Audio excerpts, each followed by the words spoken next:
Good afternoon to all.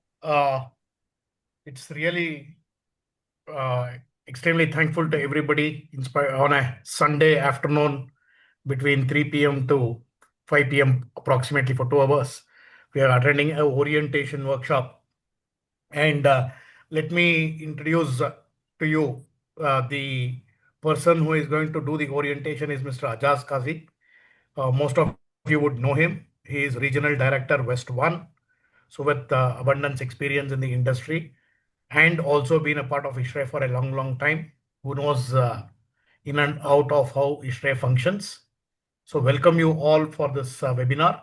And I would request our President, Dr. R. Sarvanan, to say a few words before we move on with the webinar. Over to you, Sarvanan, sir.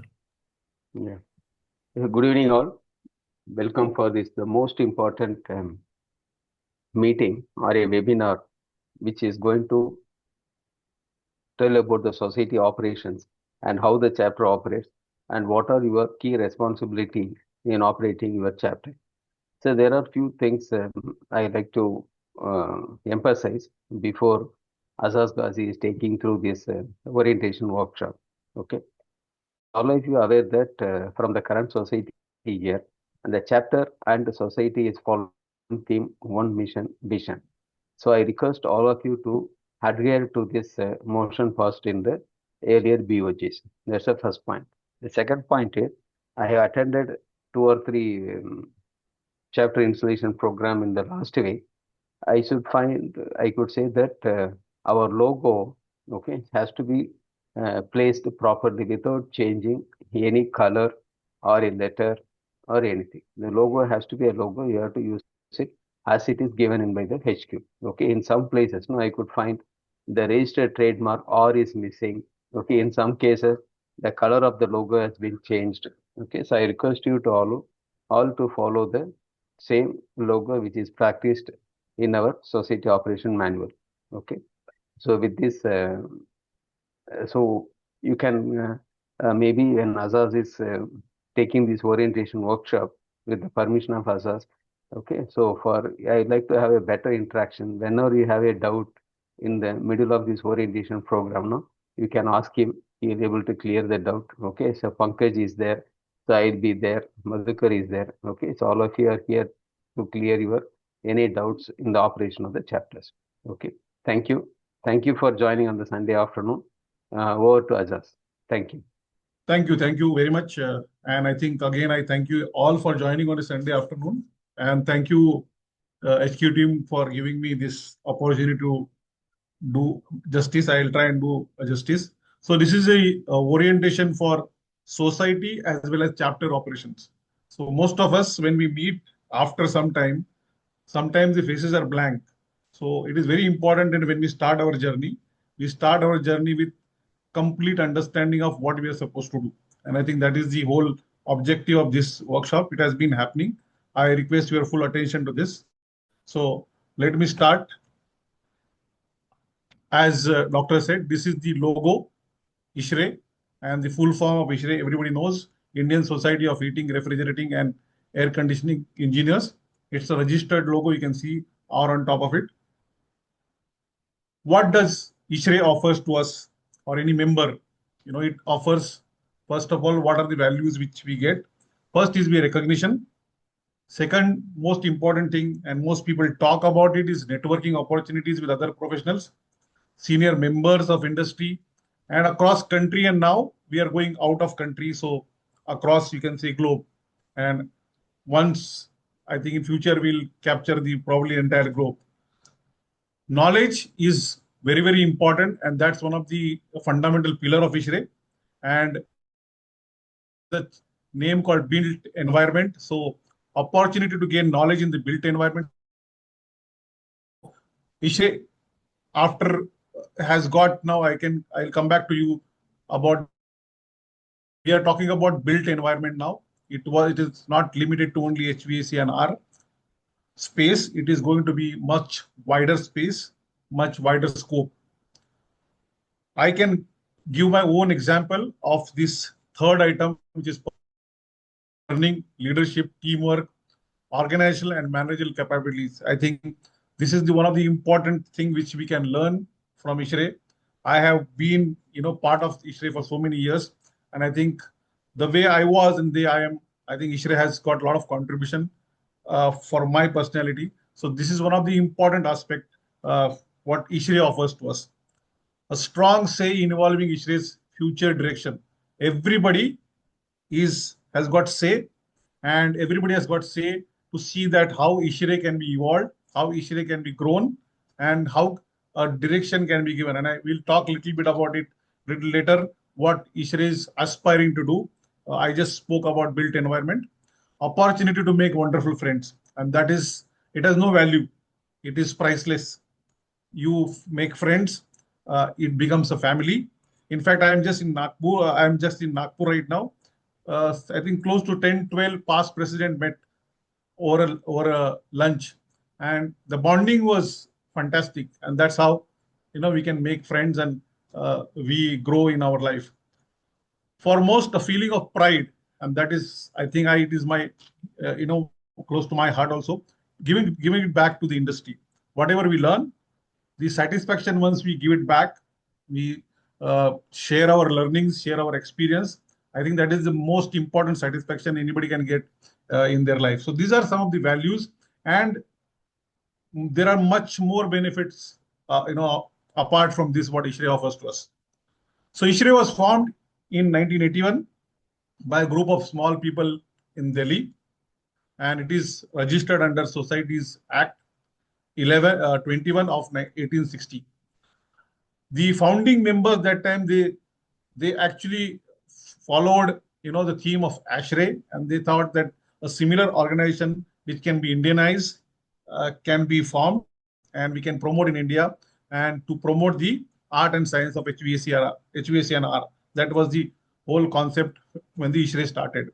Today we have 20,000 plus members, including the overseas members, and we have chapters, sub-chapters in over 50 plus cities in India, and 6 overseas chapters. That's Bangladesh, UAE, Qatar, Bahrain, Nepal, Nigeria. And we have more than 300 student chapters, over 5,000 plus student members. Our membership, the ISHRAE membership, is only for individual and not for corporate. It is very clear. We don't offer any membership to any corporate. It has to be individual. Any meeting or any ISHRAE meeting has to start with Society Code of Ethics. This is the short version of Code of Ethics. When we start any meetings, we have to read and adopt this Society Code of Ethics. And I'll just read out. In this ISHRAE meeting, we will act with care, dignity, consideration, upholding all values of trust, teamwork, meritocracy, and justice. We shall not exploit the society's forum for any commercial or personal gains, and shall avoid all real or perceived conflicts of interest, and that our thoughts, words, and actions shall not besmirch the image and standing of ISHRAE. So I do. And I do. Thank you all. So this is very important for us, because this is the foundation on which we work. The Code of Ethics, very, very important. And this is where we have changed our purpose, our mission, vision, and this is the purpose which was adopted in last year BOGs. The purpose is nurturing built environment. So we are now expanding our horizons, the scope to the built environment. The entire canvas of built environment we are trying to get under one umbrella. We want ISHRAE to be the umbrella where everybody can contribute for nurturing the built environment. And that is our purpose. It's a huge scope, and all of us have we can say, responsibility to make sure that whatever purpose we have chosen, we should be able to give justice to that purpose. This is the vision: enabling climate positive built environment. New vision adopted, and as a doctor said some time back, we have to carry this vision forward, and it has to be crystal clear. The communication has to be clear to each and every member of our society, and also to the outside. This is what ISHRAE's vision is.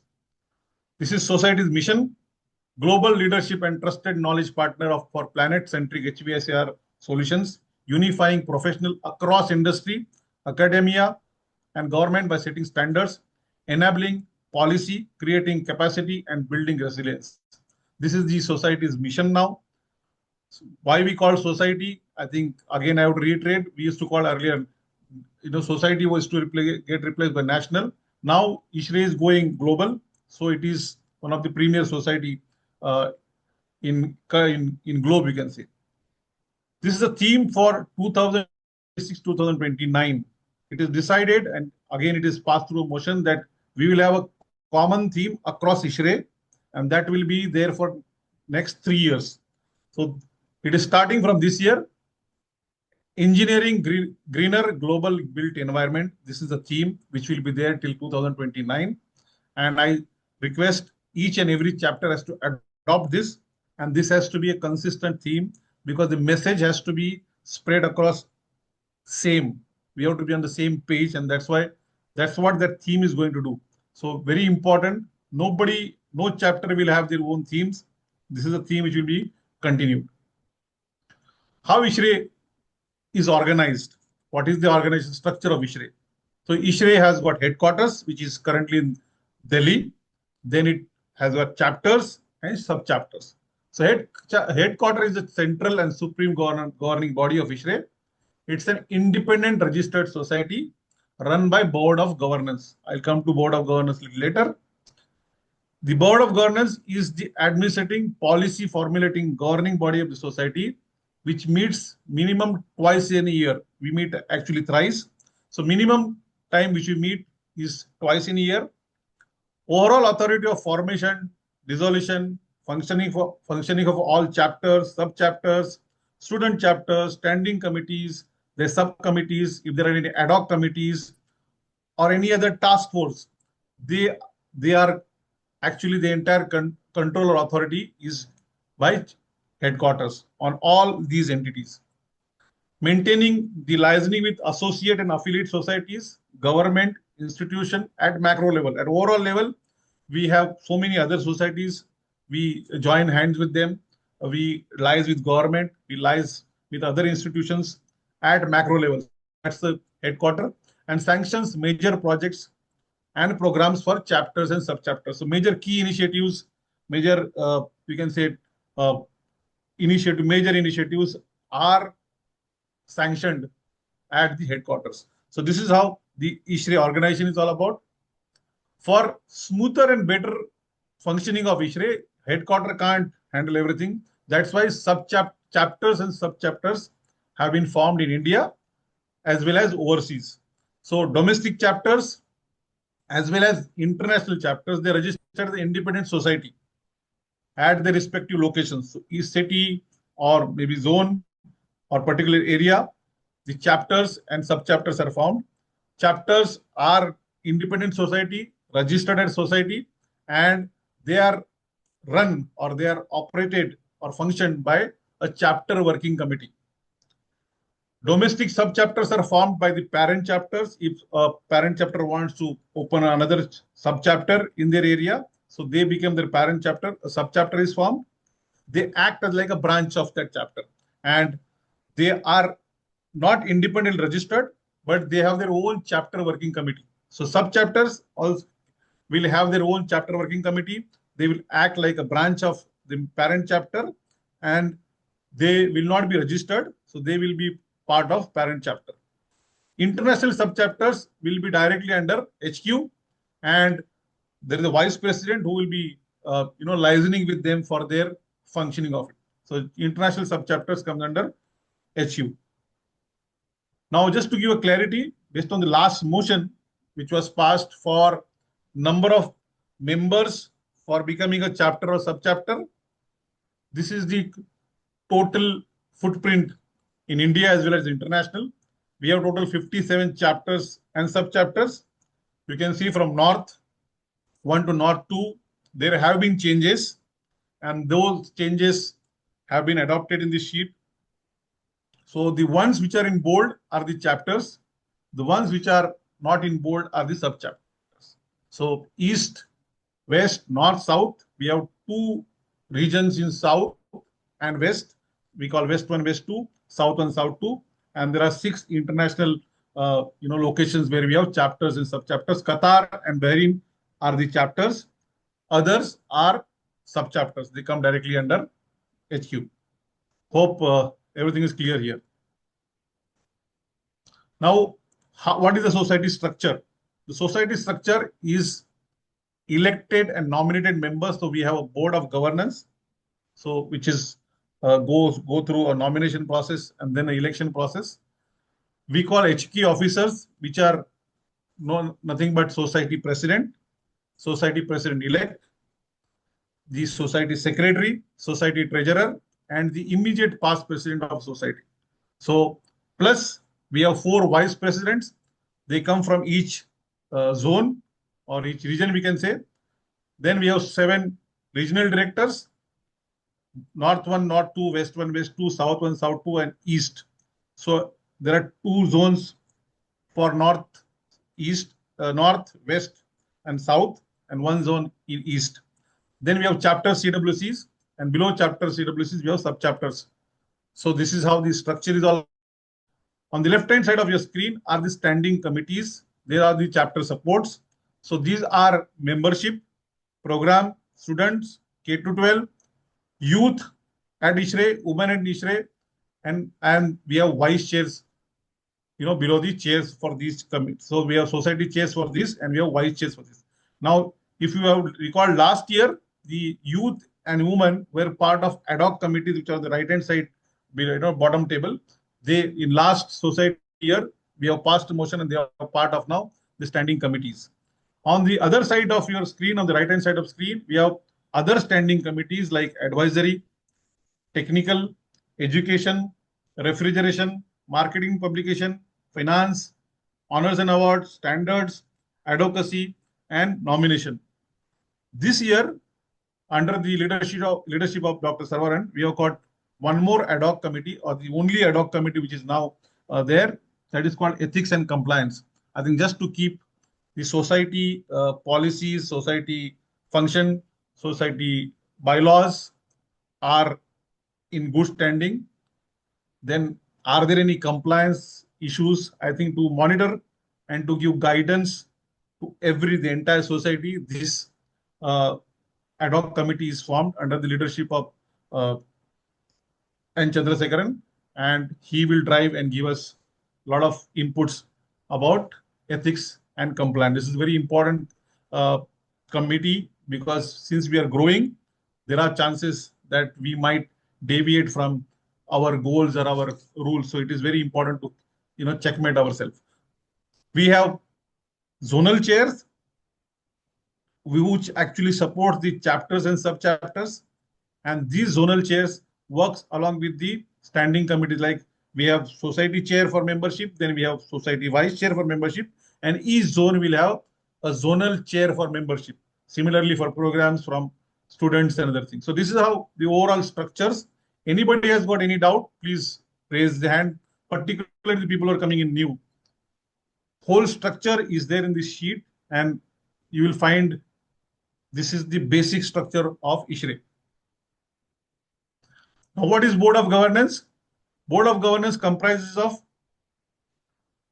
society president elect, immediate past president, society secretary, society treasurer, vice president, as I said, 4 numbers, 7 regional directors, and 38 chapter presidents.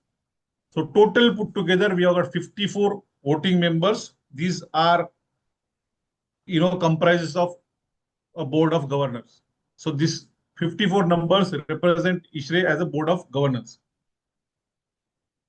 Now let us go to the BOG structure.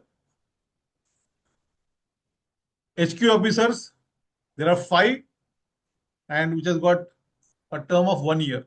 Now all these are elected members appointed through a nomination process, then by ballot, and then ballot and voting. So nomination process happens, we'll come to that.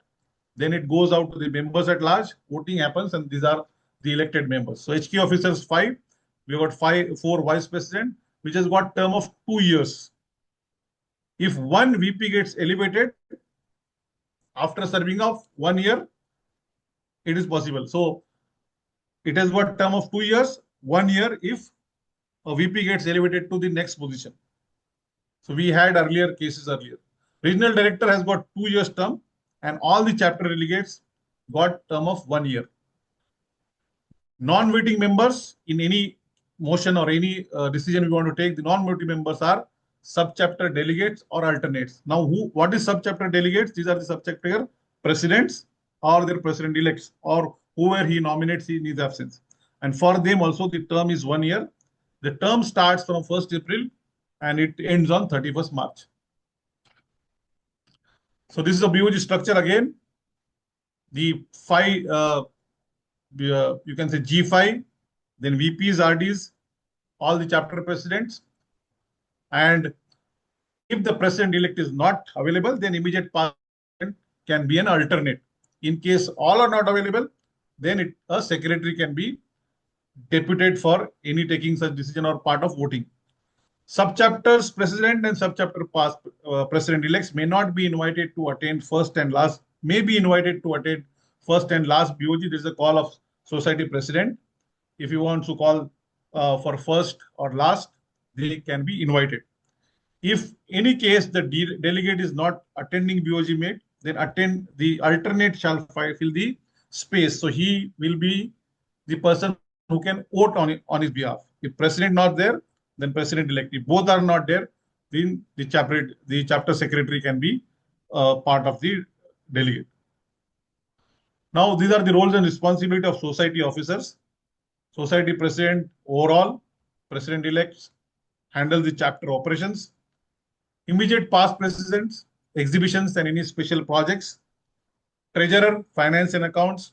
Secretary, IT and the entire administration of HQ. Then we have 4 VPs who actually serve and got little larger role for education. So that we have VP education, VP technical, VP advocacy and communication, VP governance and international.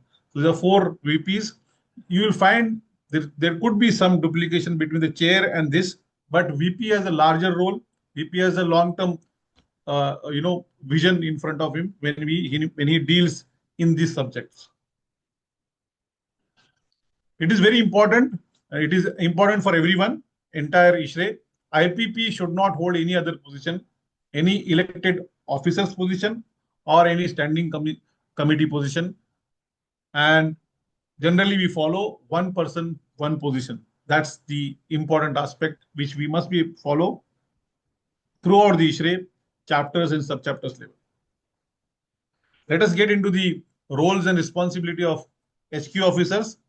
First, society president, Dr. Saravanan is here. He is the chief working officer of the society. He shall preside with all the meetings of BOGs, HQ meetings, or any other specific meetings. He will be the chair of that meeting. He shall sign and execute all contracts and other instruments on behalf of ISHRAE unless delegated to other members by BOG. So if the BOG decides to delegate to another member, then okay, otherwise he is the one who will sign all the executes all the contracts and the other instruments. He is the responsible for overall financial health of the society. He is the spokesperson of the society. Whenever he goes out, he is the spokesperson of the ISHRAE. He should have served a key position in society like chapter presidents, RD, and other positions. So we have a detailed annexure later that will tell you who can become society president, who can become society president-elect and VP and other things. We'll go through that later. He shall be responsible for conduct and supervision of all activities in accordance with the bylaws of the society. So he is the custodian of the bylaws and he'll ensure, he is responsible to ensure that all the bylaws are in place and they are implemented, unanimously, continuously and constantly. Next comes president-elect. Mr. Nishant Gupta is our current society president-elect. He will preside over all the meetings.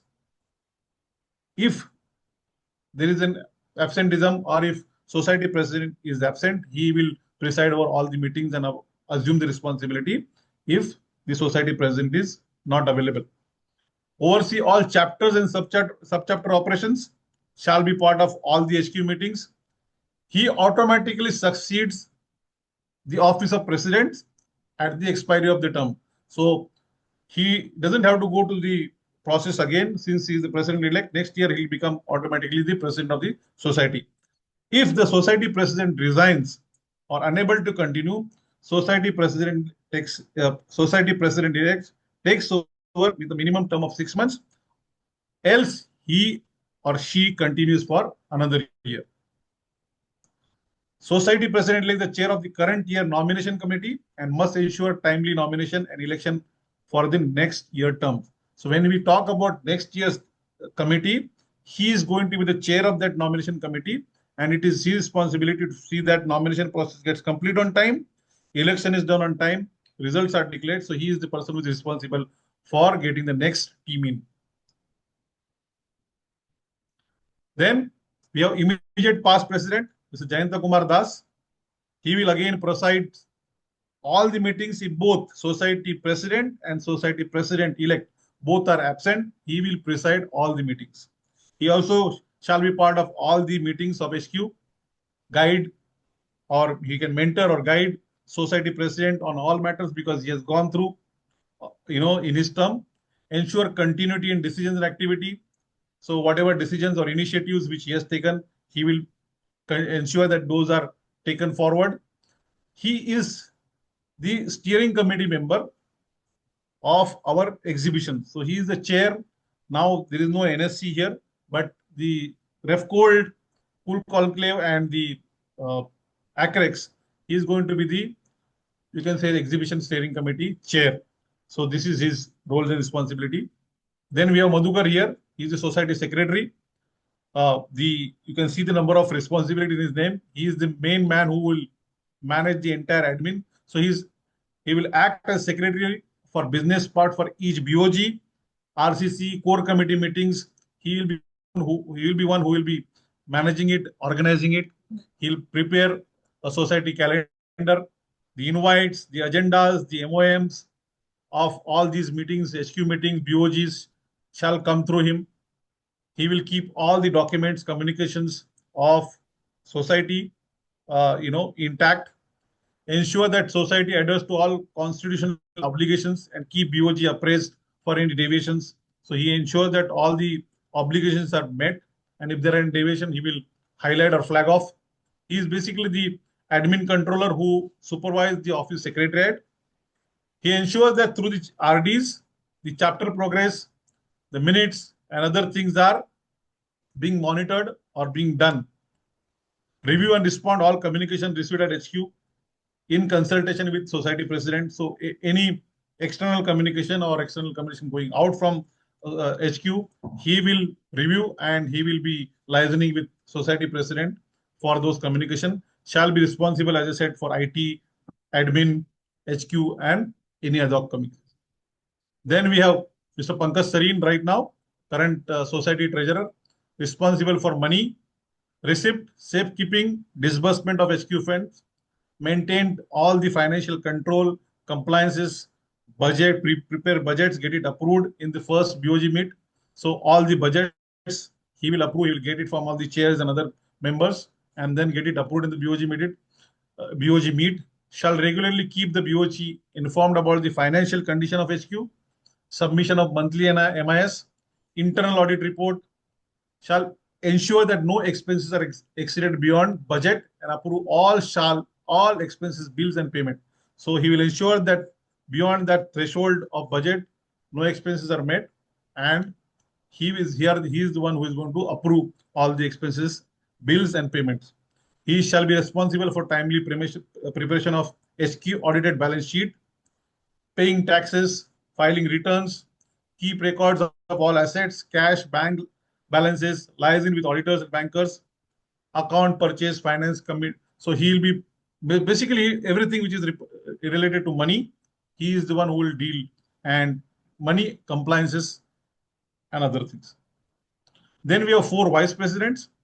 We have Mr. KK Mitra as VP Technical, VP Communication Advocacy is Mr. Ajay Bansal, VP Governance and International Mr. Kamlesh Mehta, VP Education is Raja Sriram. As I said, these VPs have a focus beyond the specific functions of these committees. So we will find these are the committees and their chairs. So, but VPs have to go beyond what the chairs are doing. So it's basically a long-term objective and to expand into the you can say territories or expand the entire horizon of what we do as a ISHRAE. So it has a larger role as vice president. So we have KK Mitra, he's the vice president for technical.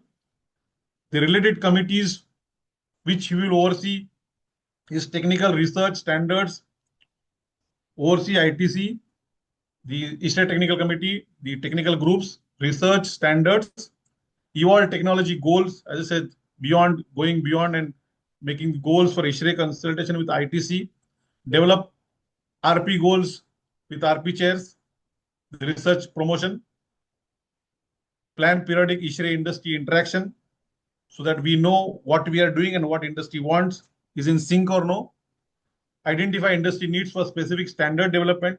So these are the roles which he will be doing. He will be interacting, going beyond, expanding his horizon, meeting industry leaders, finding that what ISHRAE is doing and what they want is in sync.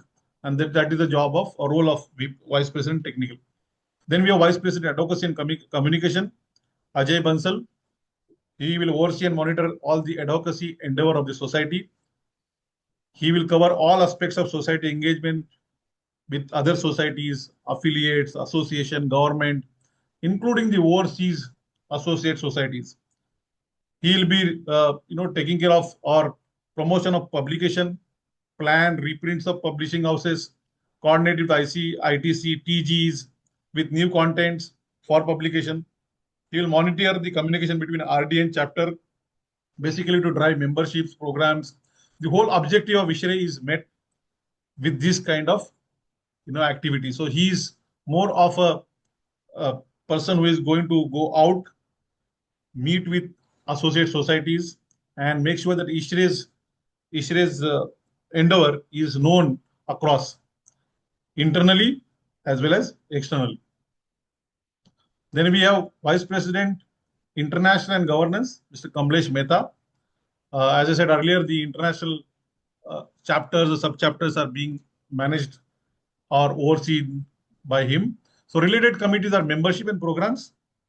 He drives the ISHRAE global positioning at international collaboration, since he's taking off international. Governance framework aligned with ISHRAE's vision, long-term objectives. He established and monitor governance policies, processes, and best practices. Strengthen membership base through structured outreach and engagement initiatives. So for membership, any strategic initiatives or engagement which you would like to take for ISHRAE.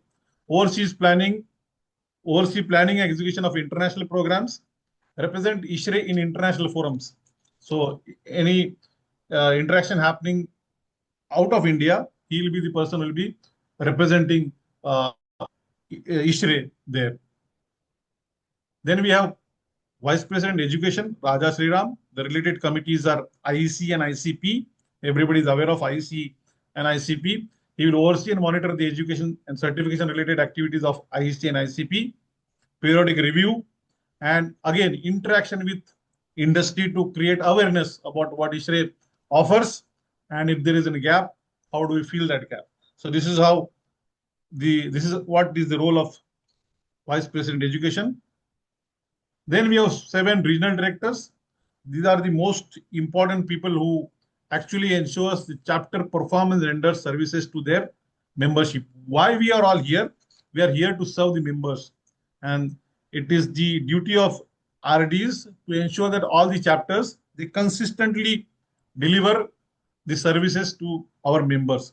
So basically, they work with all zonal chairs, as I shown you earlier, zonal chair for membership, program, students, K-12, and ensure that they are the bridge between the HQ and the chapters. So regional directors oversee the operations of these. They also support for the ACREX and ref codes, and you can see again the cool conclave for database, for visitors, for hosted buyers.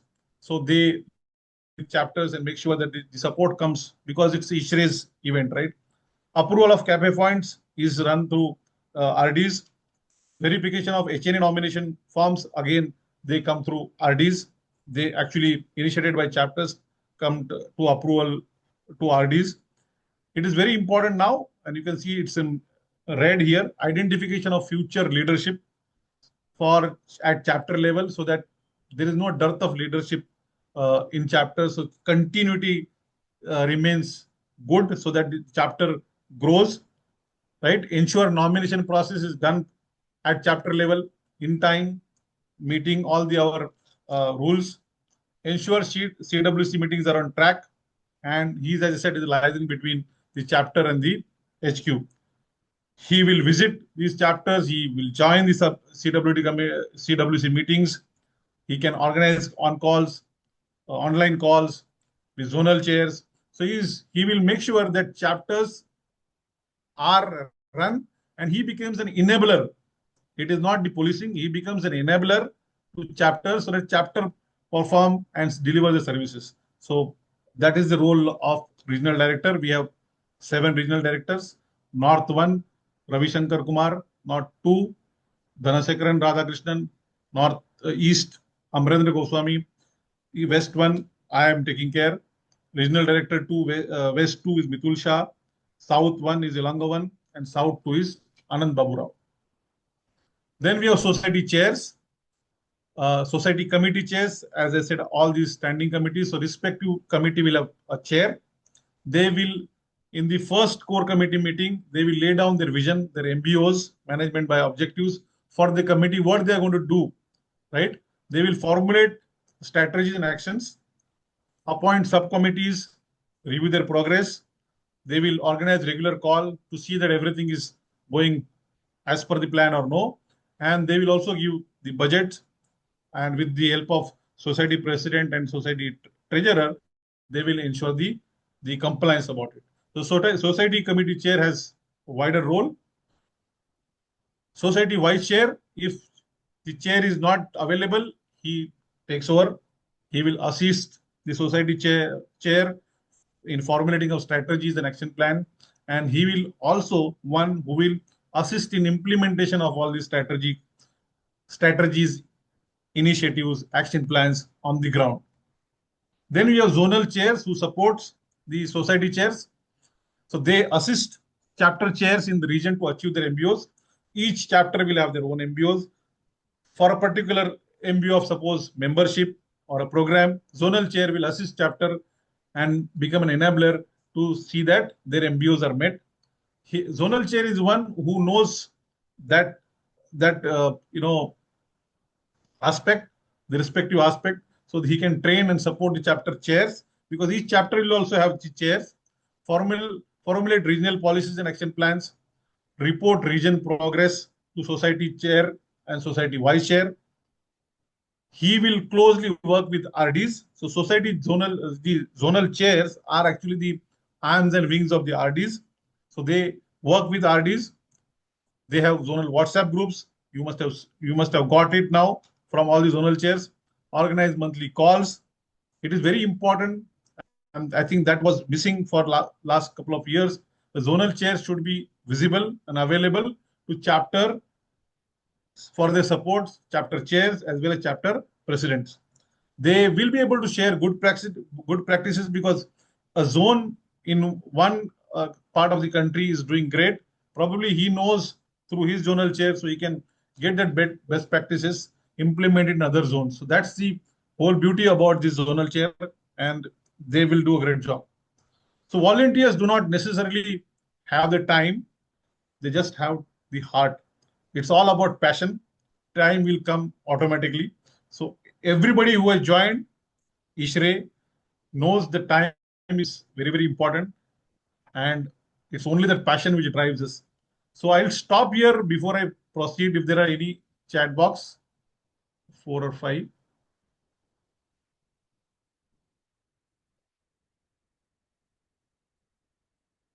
PPT.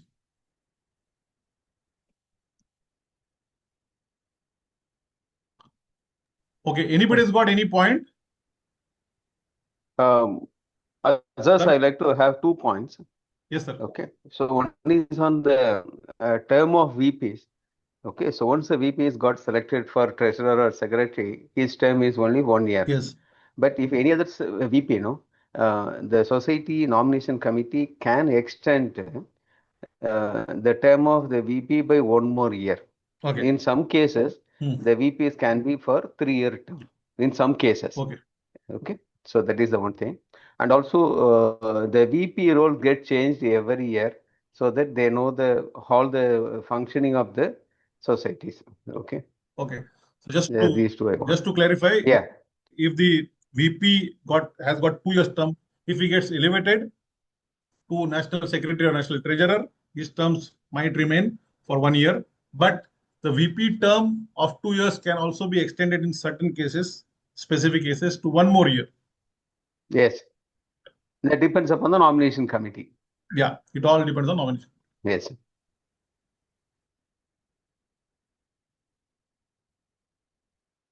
So let us look at the society logo. I think that is what Doctor said before. Here are the logos. On the left hand side, we have ISHRAE headquarter logo. You can see the R on top of it. Right. This is used by ISHRAE for any MOUs or any supporting or of any big events or all. So that's on the right hand side, your sign ISHRAE, and you can write below the name of your chapter. That is at chapter level events or MOUs. If you want to sign, that's the logo to be used. Now it's very important which logo to be used where. As Doctor said, sometimes there should not be any change of color or anything to this logo. This is an important thing which we must be able to adhere. So you can see the ISHRAE headquarter logo, and then we have a chapter logo. Chapter logo has got a chapter name below, but there is no R there. Clear? Now let us look at the uses of ISHRAE logo. Chapter logo can be used for chapter level activities. Any society level activities you can use, right? For supporting association, involve only the association in your activities with him. The MOU is already signed at HQ level. So huge number of MOUs have been signed, and we'll share the details of that later. You can pick and choose that society and try and do program with them because the MOU is already signed. Involve them in program from the start and ensure that their contribution is also there. Just for adding a logo, for getting the cafe point, we should not add logo, right? For any new MOU, we need to go to advocacy team, and they will take forward the MOU of that society or association. Advocacy is a continuous process, all about building relationship. Now, what happens is most of the time, the building relationship should have win-win situation for both the societies. It is very important that when we liaison or when we coordinate with any society, we must also get benefit, and the other society also should get benefit. The cross membership should happen, and that's very important. Otherwise, the relationship only lasts on paper. So it's very important to engage them right from the beginning. If we are doing a program, a big program, if you want to associate with them, involve from the day one. Don't just call for their logo just to put on this. So that is not advocacy. It has to show and it has to be visible on the ground to see the association and the result of that association. Otherwise, it becomes only on paper. Please take approval of a print ad if given in any newspaper from a marketing and advocacy committee. Don't give ad just like that. Take an approval. Government advocacy, please involve the team before releasing any statement or commitment to government department. No statement from ISHRAE will go to media or to government without taking the approval from advocacy team. Very important. Then conducting of an AGM. So we are a society. We are responsible to our members at large. So we must give them the update or progress of what we have done. We take their membership fees. We have a lot of things to say, but what do we actually deliver? And this is the platform. I think every housing society also has this. So AGM is a very important aspect. Every chapter as well as sub-chapter must conduct the AGM. There is a gap that sub-chapter is not supposed to do, is not. sub-chapter and chapter both have to conduct the AGM. AGM is a meeting where dues members you have paid, they will attend the meeting. The AGM to be conducted in June, but it is not possible generally.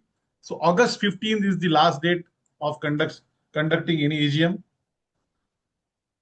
During AGM, CWC will meet members, appraise about the chapter progresses. So we will have one PPT or presentation to be shown what chapter has done in that year. Agenda of the AGM should contain financial approval, the audited statement, which is sent along with the notice for AGM, the president reports for previous society year, appointment of auditors, and most importantly, appointment of nomination committee. These are the important agenda points of any AGM. Approval of the audited financial statement, the president report of previous society year, appointment of auditor, and appointment of nomination committee, or any other point if they want to add, with the members' consideration. Notice to be sent in advance as per bylaws, 21 days before. The notice should go with specific date, time, venue, agenda. The notice also should have the audited balance sheet, and that also should be part of the notice. The notice also spell out the quorum required. What is the quorum? The minimum number of members present to start or to conduct the meeting. The quorum required and the procedures and protocols. Most of the time, in bigger chapters at least, we don't get entire membership for AGM. So the quorum requirement is very, very important, and this also should be spelled out in the notice of AGM. Immediate past president-elect, secretary and treasurer must attend the AGM. A record of the AGM must be sent out by the meeting secretary within 15 days of the meeting. Very important. We should appoint a meeting secretary at the start of the meeting, and the minutes of the meeting should be sent out to all the members within the 15 days of the meetings. Very, very important aspect. Now, I just hear one point. The previous year society treasurer also should attend. Okay. Okay. Yeah, because it is his term, so yes, he should be able to answer any questions, because there will be questions raised. So it is his term; he should be able to answer. These are some of the society's expositions and technical conferences. These are national programs which we call. So these are the expositions are ACREX and RefCold, and then we have technical conferences and seminars, right, from AgriConf from Delhi, TechFest Goa, RACON Kolkata, Confluence Ahmedabad, AgriTrends Pune, Symposia Mumbai, EventConf Delhi, AgriTech Bangalore, and now we have Cool Conclave. Everybody is aware of it. It's one of the flagship program of ISHRAE now.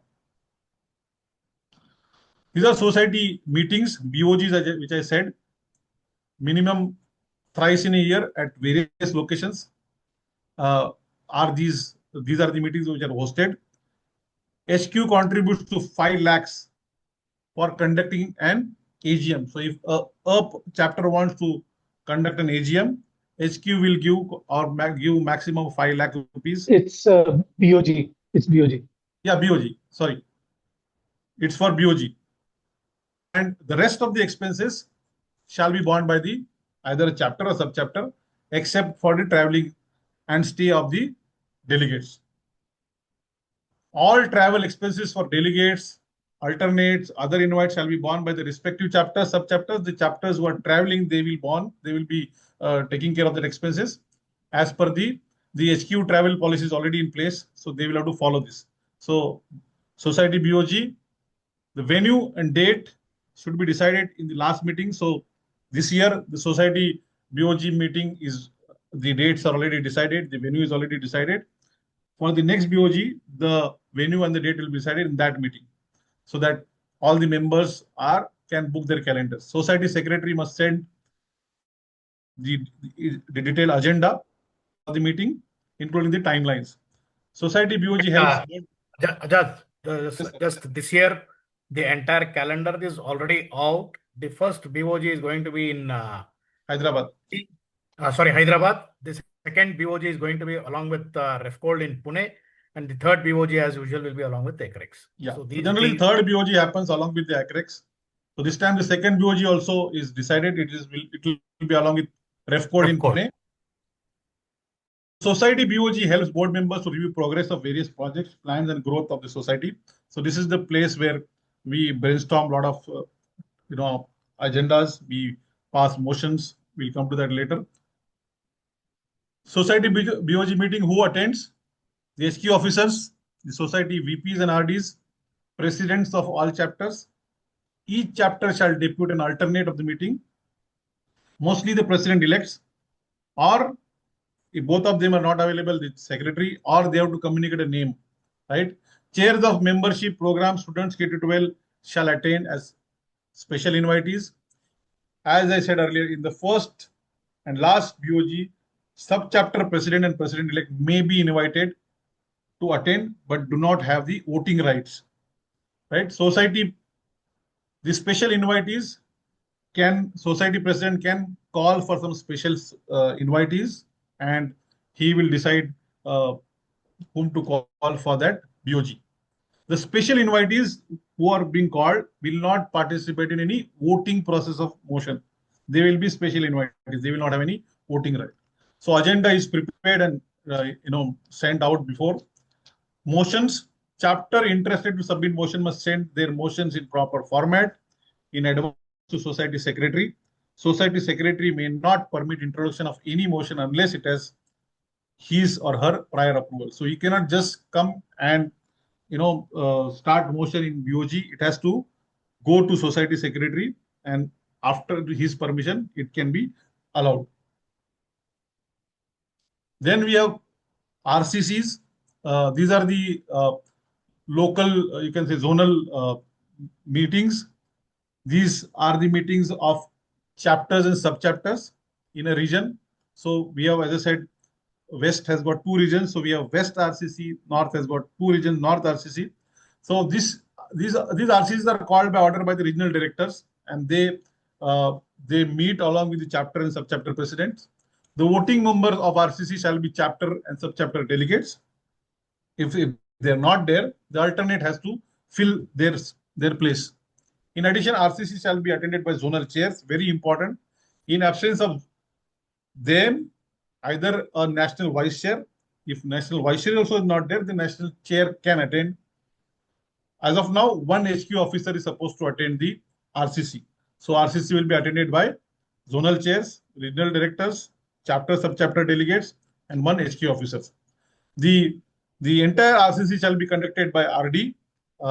He will be the chair. He will appoint the meeting secretary and a parliamentarian so that the time is managed properly. The first RCC to host a training session of membership program students, leadership treasurer. Mostly the first RCC will decide the further, you can say, implementation of entire our initiatives. So first RCC to have the training session on membership program, student, and the leadership is now being added. Also on the finance aspect, most of the time we don't fall in line or comply to the financial guidelines. The expenses of RC shall be reimbursed by HQ as per the financial policy. I wanted to add Ijaz, this last slide. Just can you go back to the last slide? Okay, so this time what we are doing is when you come down to the RCC first RCC would be of 3 days, 2 nights and 3 days, and you will have to get your membership chair, program chair, students chair, and the treasurer to come along, and we will have you can say breakout rooms where trainings would be given to them. Also that's I told. It's for the 3 days. The first RCC is for 3 days. Thank you. So the chapter membership chair, chapter program chair, student chair, and treasurer should be part of first RCC, and we will have different breakout rooms where the trainings can be given. That's right? Absolutely, sir. Okay. Now meeting quorum, there is no mandate for at BOG and RCC. It is expected that everybody should join because this is the place where we meet and discuss and brainstorm. All other SQ committee meetings, more than 50% members must be present to complete the meeting quorum of SQ. One of the ex officio member must be present, and one among chair or vice chair must be present. Notice and agenda for face-to-face meetings of these committees should be sent 15 days in advance. HQ committee meetings call require a prior approval from the national president. The chair, in consultation with national president, may extend special invitation to society member if he or she also feels that such invitation shall provide added value to the deliberation. So the chair, in consultation of national president, may extend a special invitation to a society member if value addition by that member for that meeting. So this is related to meeting quorum. This is not for AGM. This is for BOGs, RCCs, and other HQ meetings. So do not mistake. Now, very important, motions. The chapters and sub-chapters have the right and responsibility to present any motion. And this is one of the important aspects where we can bring change. So any chapter or any sub-chapter feels that the change needs to be brought, or there should be some change of way of working or rule, then this is the place, or this is the, you can say, instrument, which is called motion. The sample format for this motion is available in COM, Chapter Operation Manual, as Appendix 7. Now that has to be mandatorily filled. We cannot have separate formats, floating around. So a sample format is given. Any motion needs to be forwarded to the regional director 15 days before the RCC. For any zone, the RCC is happening 15 days before the RCC, the motion has to come from the chapter. RDs and society secretary will refer the motion to the relevant committees. If it is membership committee, it will go to membership committee. If it is related to program, it will go to program committee, depending upon, as I said, the scope or what is mentioned in the comment, in the motion. If it is accepted, the motion is circulated to all our RDs. The motion is first introduced at the first RCC by RD, then at BOG by Society Secretary, who will read out the motion and state the name of the chapter, subchapter, who is introducing that motion. So this will be tabled. After the motion is introduced, it must be seconded. Somebody has to second that motion. Any motion not seconded must be dropped. If the motion is not seconded, if somebody said is not giving go ahead, then it will not be taken forward. It will be dropped. Seconding, not mandatory in case the motion is tabled by a committee. If the committee is putting up a motion, if a membership committee or program committee's motion, the second is not mandatory. If the mandatory comes when a chapter is putting a motion, then before tabling it out or taking it forward, the seconding is important. So any committee who is putting up motion, the seconding is not mandatory. Subsequently, the motion may be explained by the concerned delegate. If the delegate of the chapter is present, who has put up the motion, he must be able to explain the content and the intent behind that motion. Then the delegate may speak after announcing his or her name, confirm whether he is for the motion, against the motion, and then put his or her points. Whenever the discussion is made available for motion, the gentleman or the delegate who gets up, he has to first, introduce him, his chapter name, his designation, and then first he has to, before he put his point forward, he has to say whether he is for the motion or he is against the motion. Then he can further explain. Then the motion is put to vote by show of hands. The chapter, subchapter presidents or their alternates. Now this, I think the presidents, delegates and alternate, this wording has to be very clear.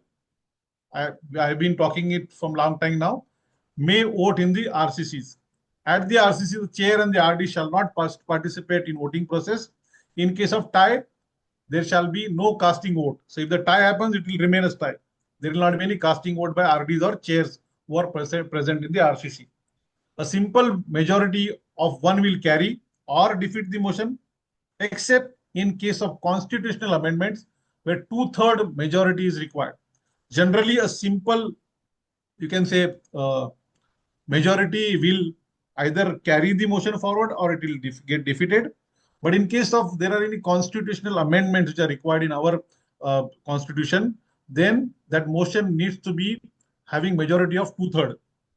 Once the motion has been passed in second RCC, then the same motion will go to BOG, where the national secretary will follow the same procedure for consideration and debate.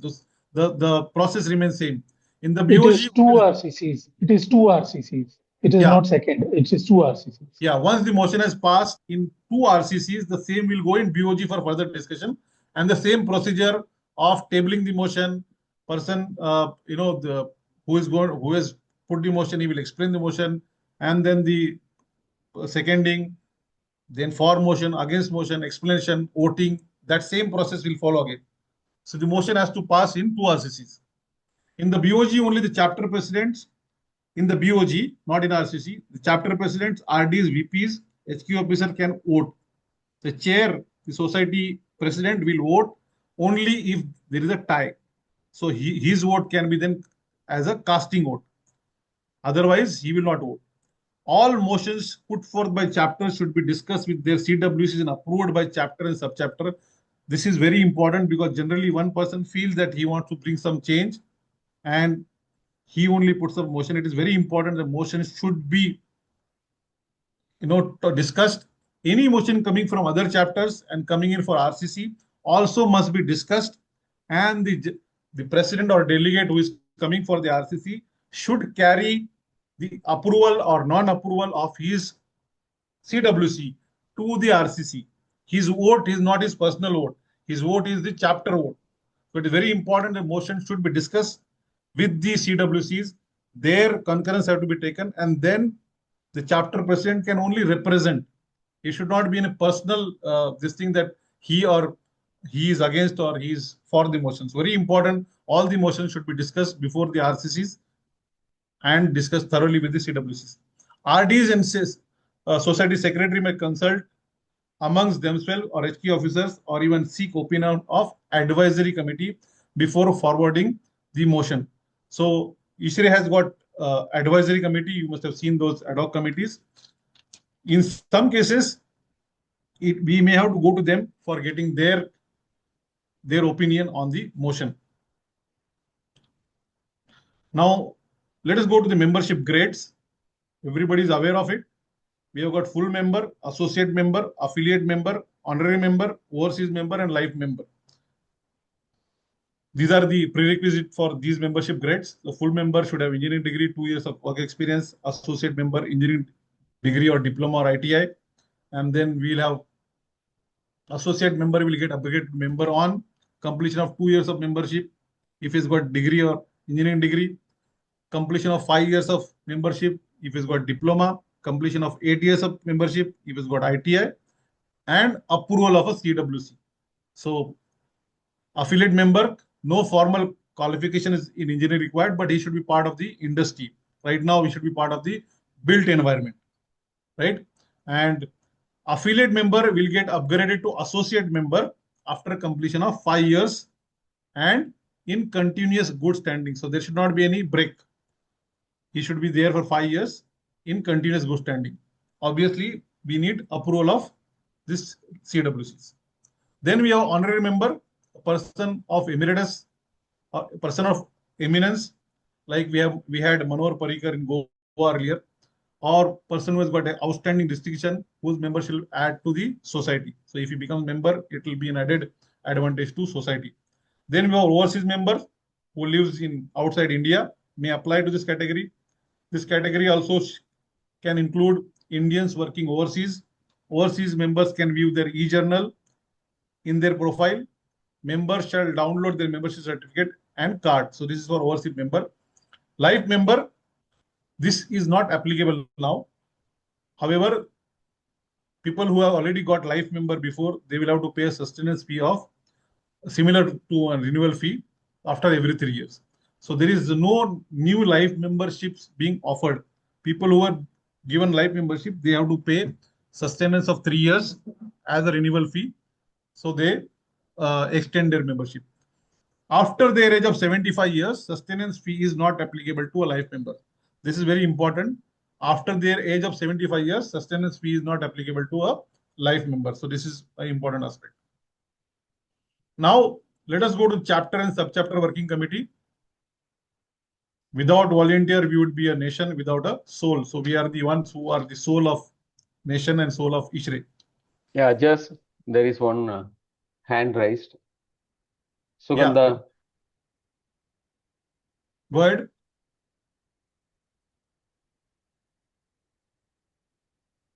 This is Sushant Mahapatra here from Calcutta.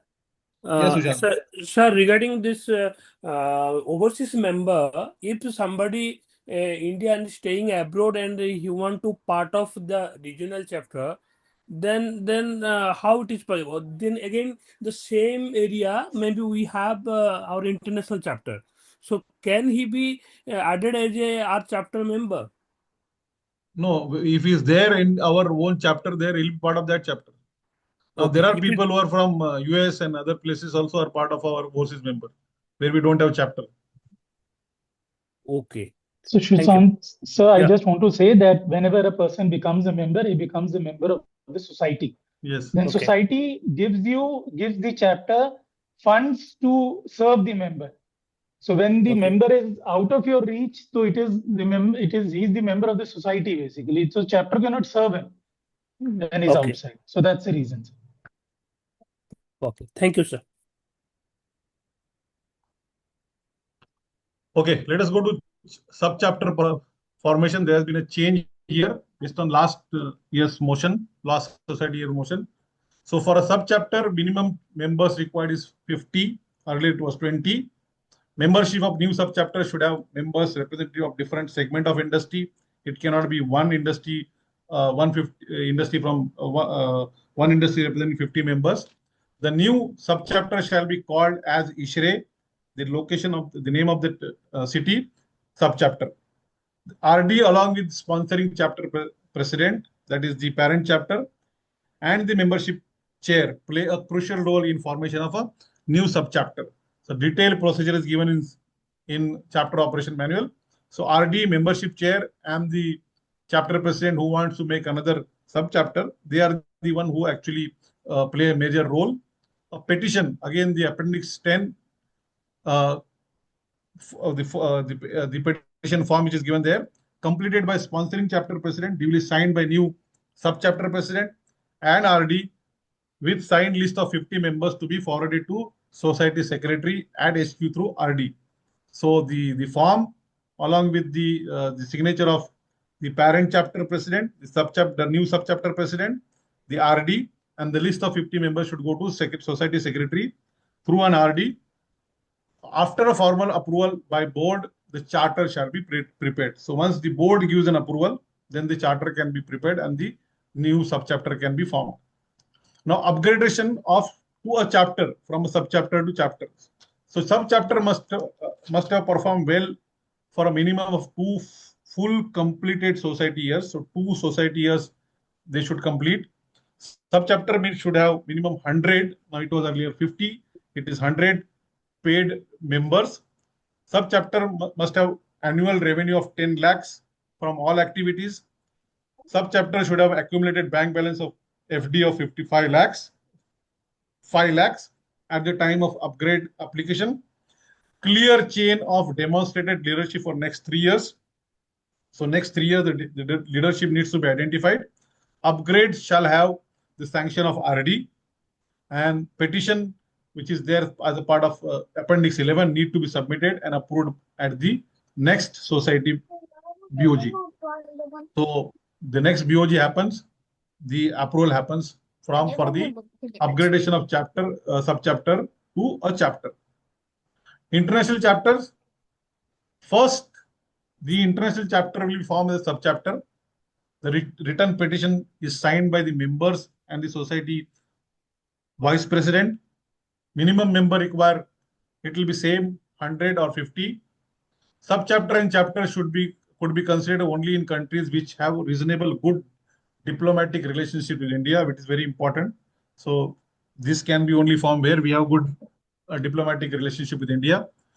Before the process, due diligence need to be done on existing local laws, the status of governing establishment of foreign societies, chapter of foreign and chapters of foreign societies, and chapters of foreign societies are not in contravention to those prevailing in India. So due diligence needs to be done to check the existing laws, their governing establishment, and foreign societies and the chapters. It is recommended that ISHRAE Finance Committee examine applicability of GST on all international transactions after obtaining expert opinion on taxation treaty between countries. So this is again a very, very important aspect when it comes to the financial compliance. Any point of divergence must first be addressed and resolved to ensure smooth passage of procedures and operations before permitting to open an international subchapter. It is very important the entire due diligence needs to be done before we give a go ahead and create a subchapter at international locations. Members from chapter, subchapter should represent different, again, it is similar to what we've seen earlier, segment of industry. Proposed new chapter, subchapter officials should contact the society secretary through society VP, expressing desire to form by a way of written petition. That's in Appendix 10. If local laws do not permit the uses of ISHRAE as a part of the name, then the process of such formation must not proceed. If they don't allow the name of uses of name ISHRAE, then we should not take it forward. Newly formed international subchapter shall be registered as society as per the local law of the country where this subchapter is established. Necessary bank account need to be opened in approved bank and register as per local laws of payment for all statutory taxes, duties, including the income tax in India. So all the financial obligations, rules needs to be complied. All other process of chapter, subchapter formation, the like formation, the upgradation is similar to what we do in domestic level. Newly formed international subchapter shall be monitored by society vice president. Support council, guidance and training shall be provided when needed. So this needs to be nurtured. It is not possible that they can come along, with us immediately. So there has to be some nurturing and mentoring, and that's why you must have seen society vice president has been given the responsibility of that. Now at chapter level, this structure has got chapter working committee, which has got chapter president, chapter officers similar to what we have in HQ, the president-elect, the secretary, the treasurer, and the immediate past president. And he has the CWC members. The chapter working committees will have membership programs, K-12 students, technical refrigeration, ACREX, HNA, marketing, training, youth, women, Urjavaran or any special program. And there is one important aspect which is added is chapter historian. Each chapter should have a chapter historian.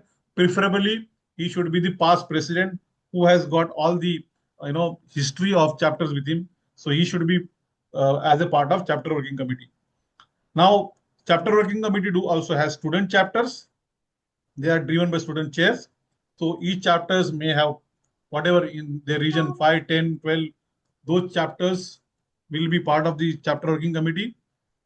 Chapter working committee needs to be guided and they can have mentors, preferably again past presidents, to guide them and to ensure the ISHRAE growth happens in that chapter. So that will help. Generally, at least in my experience, I've seen the mentoring of past president helps chapter grow and the successful, make it successful. Now, chapter working committees. Just 1 minute. Can you just go back to the previous slide, please? Sorry to request all presidents to please note that these committees have these minimum chairs. What you see on the left-hand side, those are the committees, and the committees should have chairs. And the chairs need not be your CWC members only. It can be from outside your CWC also. Preferably, our recommendation would be to have these committee chairs outside your CWC so that you expand your leadership team. And in case if you are able to get a good chair from outside your CWC committee, Next year, you can include them in as a part of your CWC team. This will help in a broader prospect of identifying more and more leaders. Yeah, you can continue, Ajaz. Thank you. Yeah. So like SQ runs BOG, chapter sub-chapters function through CWC meeting. So CWCs. The terms again, request someone to please mute. The term is again 1st April to 31st March. One second. Mr. Sushanta Mahapatro, can you please mute yourself, please? Okay. The chapter's working committee shall manage and conduct the affairs in accordance with the chapter operation. Chapter working committee comprises of 5 chapter officers, which we said just now, and CWC members, 1 for every 20 members, minimum 3, maximum 15. All are elected members. So for 20 members, we should have 1 CWC member. We can have maximum 15, minimum 3. All these chapter working committee members have to be elected members. Now, as I said, CWC can appoint mentors, preferably the past president, for giving the guidance and making sure that the activities are done and the ISHRAE chapter grows. Chapter secretariat, one of the important success factor for chapter is to have a single point of contact. It is mandated to employ a chapter secretariat at chapter level, and for sub-chapter it is optional. Having a chapter secretariat helps in many ways. Actually, it actually helps in making continuity, and you as a volunteer do your work, and all the other works can be done by the chapter secretaries, the documentation, other things. So prepare chapter, sub-chapter reports, MOM, all the other things are done by the chapter secretariat. Do necessary legwork like collecting checks, follow up, all these things, where our time can be, reduced. We can all this give to chapter secretariat. They can do it better, and we can work on our own goals. A smaller chapter may even consider to have a part-time employee who could be a student of a college or any other suitable person. Little investment on even part-time employee would always get rewarded by providing value-added services to members, reducing clerical loads on CWT members, which would eventually result in higher CWC points and more accurate share. HQ, now this is very important. HQ will reimburse chapter with membership strength of 500s and above, nothing. Chapters with membership strength 200 to 499, annual secretariat reimbursement of 75,000. Chapters with membership strength up to 199, annual secretariat reimbursement of 1 lakh. And sub-chapters, annual secretariat reimbursement of 1,50,000. All these are annually. These are given by HQ. Whole objective of this is to employ one to reduce the load on the volunteers, and all this clerical work can be done by this chapter secretariat. So since there are stronger chapters who are more than 500 numbers, there is no reimbursement. Again, this was passed and agreed in last society year. For part-time secretariat staff at chapter, sub-chapter as per the FDM, the amount will be released twice in a year against a supporting document like appointment letter, a salary slip, and a tax invoice. So to get the reimbursement, you need to have an appointment letter, a salary slip, and a tax invoice from the chapter coming. And that will also require RD's approval for processing this. So this is clear. This is a little change over here from last year. So we need to see this. Like BOG, CWC can appoint member of committees with a specific task. We can have specific tasks driven at chapter level. You can appoint a committee. The formation of committee does not only lead to delegation work, but it can also involve the members. Just now, Madhukar has said, we can involve a lot of members other than CWCs, right? The committee can have chair, vice chair. You can also form a subcommittee, and they can meet, right? It is better to have extended committees to work with you. You can identify the members from there for your next CWCs. So this helps the creation of committees, the involvement of membership happens, and we can also get good leaders and members coming out as a volunteer. Chapter, sub-chapter, past president can also be part of these committees, so that these past president, they don't feel left out. they also can become part of these committees. The formation of these committees important is very important and must be done within few days of installation or before. If you are planning before, it is better. But if you are installing it, do it faster. Within the first month of working, these committees must formulate the targets and calendars. These committees must hold separate meetings. They should submit the reports on progress, right, during chapter working committee meetings or whenever the zonal meeting happens. Successful working of this committee shall ensure successful operation of chapter and subchapter, because these committees only drive our all objectives. So it is very important to give the importance to these committees, and they should run these committees. These are the name of these committees, some suggestions which I read out just before. The red one is added as a chapter historians. CWC meetings should be done once in a month at a designated time and place. The meeting, it is better, and we generally do it in major chapters. We draw the meeting calendar first in advance so that everybody is aware. Otherwise, we find any hardly members coming for a meeting. So the calendar can be drawn so that everybody is aware this is the time and date the meeting is on. The first meeting should be held immediately after the installation. The CWC should be installed within March, not later than 30th April. All the installation should happen before 30th April. Chapter secretary must send out the timely notice for each CWC meetings to all CWC members, the extended committee members, along with the agenda of and the last minutes of meeting. An invitation must be sent to RDs, zonal chairs, available HQ officers, mentors, nomination committee members. You can send out the invitations. If they are available, they can join, right? So apart from CWC and the extended committee, they also can join. Agenda for this meeting: initial CWC meeting before the first regional chapter, the first RCC meeting shall be as under. The first committee meeting before the first RCC, the chapter orientation workshop, review on pending action for last year, review of chapter constitution and operation manual to see if they are in line with current guidelines, appointment of committees and mentors as we see it, finalization of CIQ. The CIQ has to be updated in software, your MBOs and budgets, the program calendar, finalization of RCCs and NBOGs, finalization of representatives for RCC and NBOGs. So if by any chance president is not available for this next RCC, then the finalization should happen that this president-elect will go. So this should be the first agenda of your first CWC meeting. Agenda for later CWCs can be review of your pending actions, the progress on all the committees, basically the 5 main important committees: membership, program, students, K-12, MIS, your own financial health of your chapter should be checked, updation of cafe point. It is not right to keep the cafe point pending till the last point. It is very difficult to even know. So if it can be done as monthly, initiative or monthly agenda point for a meeting, it will be good. Review of compliance, your audited accounts, your AGMs, representation of, again, following, if there are, because RCCs will be second RCCs, the NBOGs, society BOGs will be second BOGs. So again, we can deploy or finalize the name who will be presenting.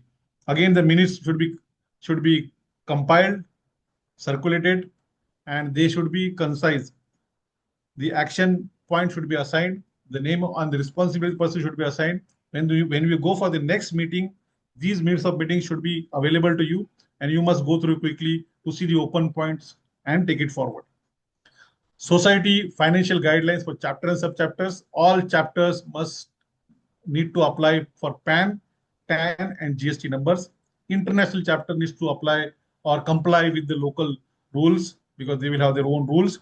All chapters to get registered under Societies Act of 1860 and shall have memorandum of association. MOA is a charter of society, and any deviation has to be approved by the BOG. Chapter should upload their MOA on ISHRAE Drive. Everybody is aware of it. Domestic chapter shall operate under the registration of parent chapter, domestic subchapter. If subchapter is located in another state, then the separate GST is needed. If it is in same state, then they will work under the parent chapter registration.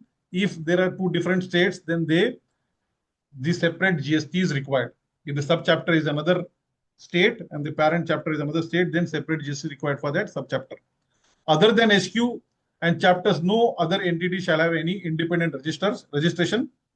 Chapter, sub-chapter to appoint internal auditor, CA for each society year. And it is very important that we all are, again, technical people, not knowing most of the things. It's better to go through all our compliances, financial compliances through these experts, and needs to be audited so that we find out which are the deviations, and we should not be waiting for a surprise or shock later. P&L of domestics sub-chapter shall merge with parent chapter accounts. All chapter need to have solid tally software.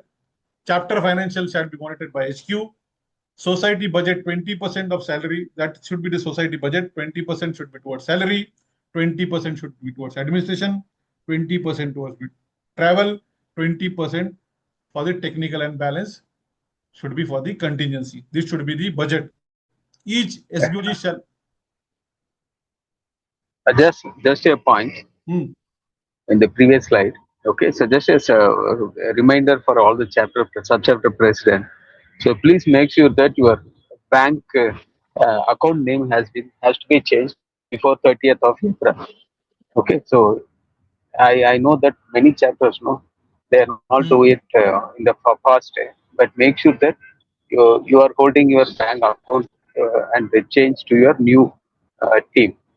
Okay, before 30th April, so that when you come for the first RCC, if you have any doubts on the bank operations, or you can get it cleared by your zonal finance committee member. He'll be attending. He'll be giving you the finance training, face-to-face finance training, just to clear your doubts. Before that, society treasurer, Mr. Pankaj Sarin, will have one online financial training for all the treasurers will be planned in the coming days. Okay, thank you. Okay, I think last time we had treasurer training, even face-to-face, we had disaster. Request everyone, all the treasurers should be part of these meetings, because these are not which we know. We are technical people, and we should get, know all these things, very, very important, because otherwise we'll fall, in different line. Each SBOG HQ can allocate not exceeding 5 lakh rupees. So any location who wants to host SBOG, HQ will allocate up to 5 lakh rupees. RCC1 and RCC2, RCC3 is online, 1 and 2 are physical. Now, Pankaj, with the RCC1 going for 3 days, is there any change here? No, sir. No, there is no change, sir. Okay. So here also last 2-3 years, it has been online only, the last RCC. No, I am saying for the first physical, instead of 2 days, we are going for 3 days, right? 2.5 days. Yes, sir. Okay. So we'll discuss on 18th, and it will be implemented, sir. Okay. So as of now, for the RCC1 and RCC2, which are physical, the third one is always online. 2.5 lakh rupees for region with up to 14 chapters or sub-chapters. 3.5 lakh rupees for the regions with more than 14 chapters and sub-chapters. So if any location who wants to hold the RCC, and if there are less or up to 14 chapters, they will get an allocation of 2.5 lakhs. If there are more than 14 chapters, then it will be 3.5 lakhs. Any additional amount to be borne by the host chapter or sub-chapter. Now, the program categorization. Any international event should be more than or up to 100 lakhs. Society event should be, or it will be more than 100 lakhs. Society event is more than 25 lakhs. Regional event should be less than 25 lakhs. All the travel should be either done by economy airfare or the first class of train. All chapters to obtain balance confirmation before. And this doesn't happen every time. The treasurer has to, push. So request everyone to please ensure that this happens. Otherwise, we go on pushing.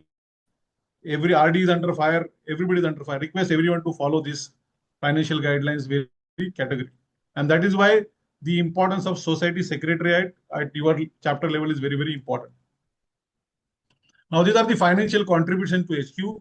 Category 1 chapters. These are Delhi, Mumbai, Bangalore, Chennai. 2,19,616 rupees per society year. Category 2, Pune, Thane, Ahmedabad, Kolkata, Deccan, 1,46,410 rupees.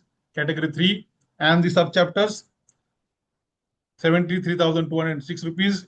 International event, if you are doing anything, 3,99,300 rupees per event. And for journal, it is 4,39,230 per society year. All these amounts shall undergo revision as per the FDM by 10% after every year. The last revision happened in 2024-25. So probably this is already revised, Pankaj. So next year it will come, sir. 2 years, after every 2 years. After every 2 years. So this will be revised next year. Yes, sir. Now, chapter nomination process. Chapter nomination committee needs to appoint at each chapter and subchapter for chapter nomination process and approved in respective AGM. Remember, we said that the nomination committee needs to be approved in the AGM. The chapter president-elect is the coordinator and the chair of chapter nominating committee. As we have seen earlier, the president-elect of society is the chair of nomination committee. So here the chapter president-elect is the chair and coordinator. Nomination committee can comprise of 4 senior members of chapter, preferably the last or immediate 4 presidents, in addition to the president-elect and the regional director. So the nomination committee will have 4 immediate past presidents, the president-elect and a regional director. This will be the nomination committee, or this is the nomination committee. Chapter officers, CWC members cannot be part of nominating committee. So CWC members or other members cannot be part of nominating committee. Finalization of nomination list or nomination committee by 31st December. You need to finalize the nomination committee. CWC to appoint returning officers, preferably a senior member from your chapter. Chapter secretary to prepare a ballot and forward for the voting by members by 15th of Jan. These are the timelines. The returning officer to give his reports of results to chapter secretary after examining the secret ballots by 28th of February. And the CWC meeting, which is happening in February. Then the installation of new chapter is done in the last week of March. The new CWC takes off their office from 1st April and the periods is till 31st March. These are some of the important dates to remember. TDS, GST return on monthly basis. IT returns every year. TDS payments for each month to be remitted within 7th of next month. CIQ to be submitted by 15th April. Please do that. We have less days left by incoming chapter and subchapter president. MBOs to be submitted every year by chapter subchapter president by May 15th. AGM to be conducted at each chapter and subchapter not later than 15th August for each society year. Nomination committee to be submit the list of nomination by December 31st. Just we have seen that. Returning officer of chapter election to be appointed in December. Chapter secretary to prepare ballot as per Appendix 2 and forward for voting not later than January 15. We have seen that. Returning officer shall submit the report to chapter secretary after the examining and counting ballots before 20th of February.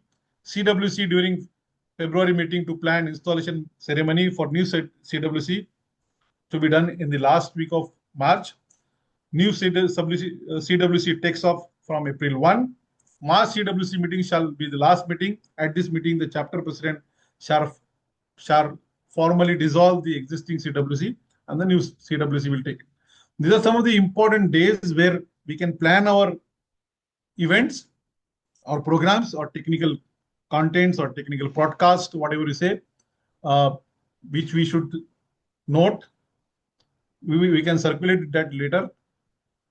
Now, important thing is cafe point structure. Everybody is aware of cafe point because this is where HQ distributes their the chapter, you can say, payout.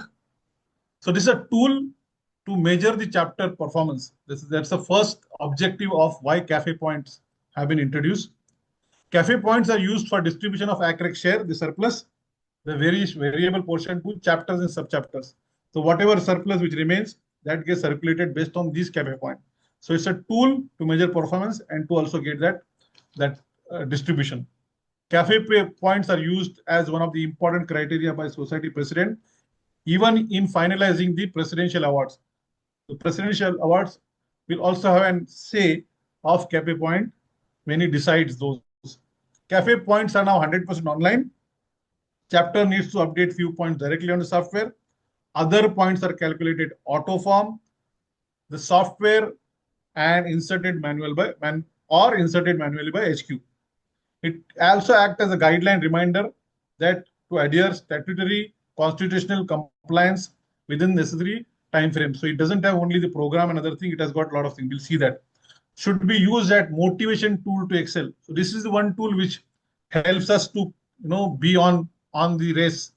We should not leave that race. So cafe point is the one which allows us to be on the racing track all the time. So this is the cafe point details. You can see the description where the action points are there, like new CWC installation by 30th April, orientation by April 30th.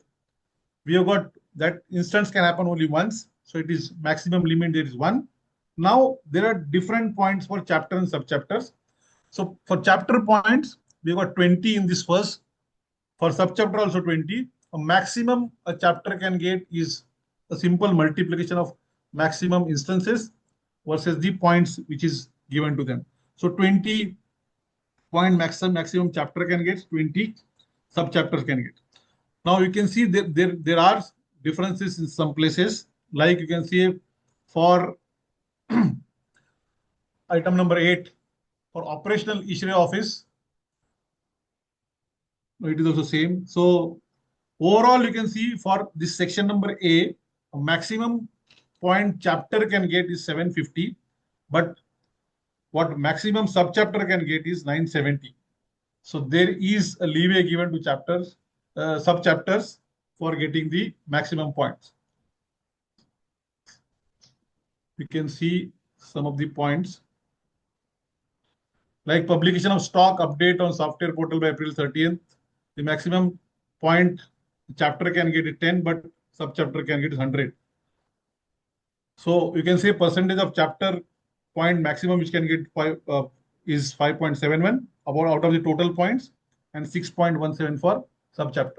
For membership, it is again, you can see for each member newly added, chartering a new subchapter, upgradation chapter, the maximum limit is given for chapter, for subchapter, and the what maximum subchapter or chapter can get is given here. So for membership maximum 4,20 are the maximum points which chapter can get, and 5520 is what subchapter can get. So each and every activity of ISHRAE or initiative is listed here. Their maximum limit for chapter, subchapter is given here. It is important to track this on monthly basis, at least in a CWC, to see that where you are. Actually, this is a tool which tells you where are you on the racing track, you are first, you are second or third. So for programs, right from half day, full day, national programs, everything is covered, even for ACREX, road shows, advocacy, K-12.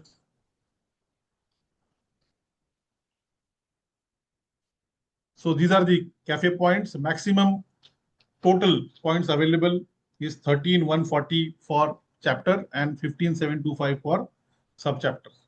So this is, I request everyone to start working on this from day one. At least understand where you want to go, where your chapter can get more or subchapter can get more, and work on those initiatives in line with our ISHRAE objectives. So following document should be read. Now, society constitution, you should read. Society chapter operation manual, chapter CIQ, MBOs, budget, cafe sheets, which I just showed. You should go through this, understand it. If you have any problem, you can reach out to RDs. They can help you out. This is a very shorter time which we have, but we can reach out. Membership promotion workshop, we have got PPT.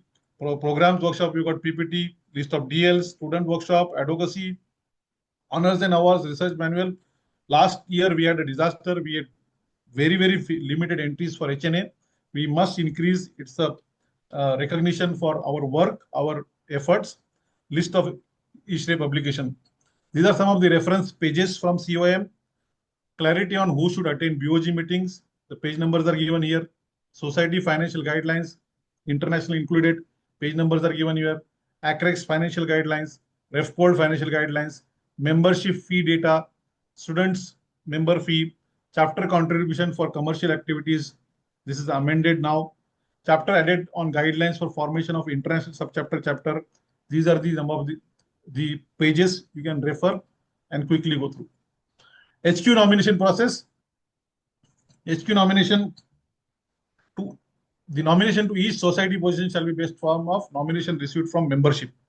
It shall be initiated at chapter subchapter level, and this is what we do generally. Each chapter subchapter CWC at its meeting solicits names of sub individuals who want to willing to serve the society. So we can get lot of or populate a lot of names from your chapter and subchapter who are willing to give the time and serve the society. It is imperative that chapter, subchapter engage in serious discussion, not only among the CWC, but also amongst the membership. So to get these names, we should not only limit to our society, we can go out membership at large at your location, get those names. Probably there is one hidden gem there who wants to serve, but he's not getting, or he's not coming out and telling or expressing. When we reach out, we can get those gentlemen in our society or a lady in our society. Each chapter, subchapter shall be free to offer candidate for any position, not just within their region or within their zone, but they can also get it from other zones. I know somebody from Delhi, I can also recommend. I know somebody from Himachal, we can recommend. To aid the nomination process, HQ shall provide a worksheet to avail. So generally, HQ provides a sheet which gives the list of open position and which are those ones which are open right now, and the nominations which are required for those positions. Each position there should be an alternate 1 and 2. At least we should get for per position 2 names, so that if one is not willing to serve because of XYZ reason, second is there, right? Or one leaves, the second comes in. So we have more names, that's the whole objective to get this process on. While a neutral progression may be considered, natural progression may be considered, it is not a mandatory.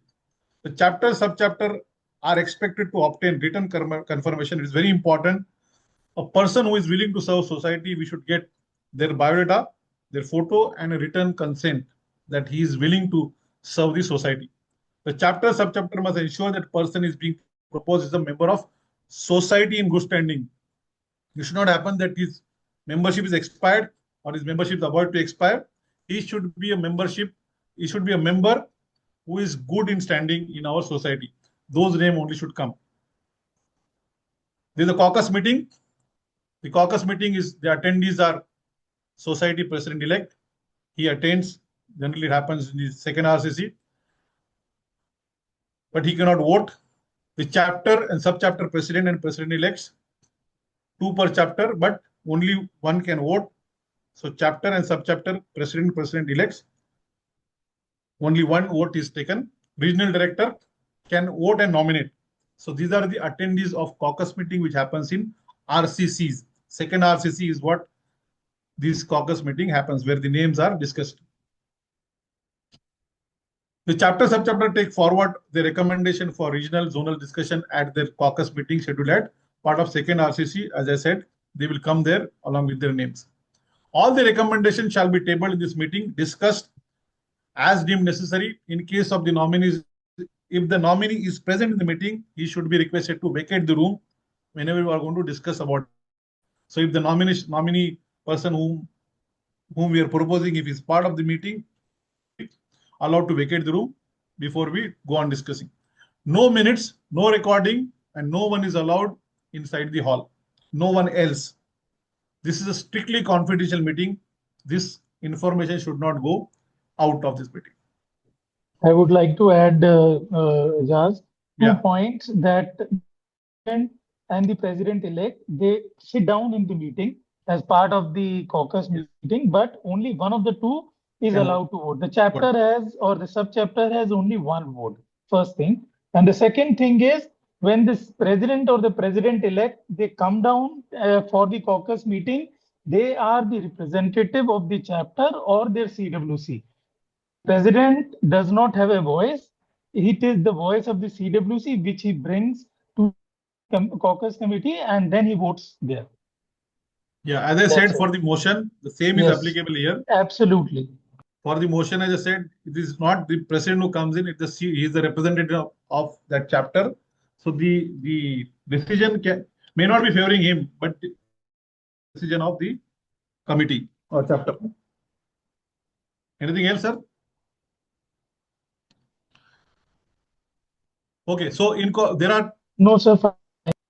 So what we generally nominate, we nominate the elected officers, the society president-elect, because the society secretary, treasurer, vice president, and the RDs, the standing committees, the membership, the program, the students, and K-12. In case multiple names are suggested for same position, then consensus for each position must be driven, failing which the chair shall hold a secret ballot. If there is no consensus reached for a particular position, and if there are multiple names coming, then the secret ballot is generally conducted. The secret of the ballot shall not be declared. The results of the secret ballot shall not be declared. So the ballot is conducted, and the nominating committee members shall count the votes after the caucus, record the results, and hand it over to society president-elect. Now remember, society president-elect is a part of caucus meeting in each RCC. So he will take those results along with him when he goes for the nomination committee meeting. Then the group 2 is the group 1 was the elected officer and standing committees. The group 2 is for the other standing committees, ad hoc committees. All nomination at each RCC shall be recorded without consensus voting and simply taken forward. So these names are generally taken and they are taken forward and referred to the nomination committee. Chapters, sub-chapters, RDs encouraged to nominate as many names for this. You name as many names so that more names are under discussion in the nomination committee meeting. So these discussions. There's one question here, suggestion, which has come from anonymous attendees. Please clear this directly that no one should recommend or nominate the names. Names will be called in meeting and everyone to vote. Sometimes some people tell that this came from HQ. Sir, let me please clarify. As far as any nomination position is concerned, it is purely left to the chapters. You have to discuss in your CWC, come and propose the names and preferably suggest names who are willing to contribute for the society. It does happen sometimes that we start suggesting names that he is my close friend, I want to support him, I want to do that, this, and you come and nominate names, and that person would not even be aware of what his roles are and what he has to do. This is point number 1. Point number 2, coming back to the chapters also, even this year, it is surprising that every year we have one chapter president-elect or 2 or chapter president-elects coming back and telling us that, sir, we are not aware of what our roles and responsibilities are. Simply my name was put by somebody. So my humble request is, please consider this nomination as a very, very, very serious process. Do not nominate names simply for the sake of nominating names. Again, I'm repeating, it's a humble request. Thank you.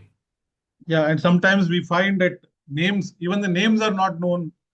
And since they are over here, some names, they present the names. It is very important to understand the person and then declare the name. These discussions from all 4 RCCs are taken forward by the nomination committee, and then the nomination committee meets. Generally, they plan their meet before the second SBOG meeting. They deliberate, they debate, and they finalize the names and position. Now, the decision taken in this meeting, the nomination committee meeting, is final and not open for any further debate and discussion. So, nomination committee shall also finalize an alternate member against all position, which shall be shared in case of position gets vacated. So when they declare the names, they always have alternate names. So if the first name gets vacated, they have the names in place. So this is how the nomination process happens. There should not be any, you can say, gray areas in our mind or doubts about this. And as Madhukar said, all the president-elects should be aware of this process so that we should not be reinventing the wheel again and again. The process has to be smooth and there should not be any confusion. Once again, Ajaz bhai, Mr. Sushanta Mahapatra, I think you have raised your. Yeah, Madhukar sir, as you rightly point out at this point, it is well valid and it is very touched to my heart. Because sir, what I feel there is a gap because there is no proper training on the leadership. Maybe it is from secretary, president-elect, yeah, president. We are doing serving the society. Maybe we will be serving the society in future, but there are who are next generation leader who are going to serve the society in the different position, but we are not training them properly. What are the things and what they are going to be do?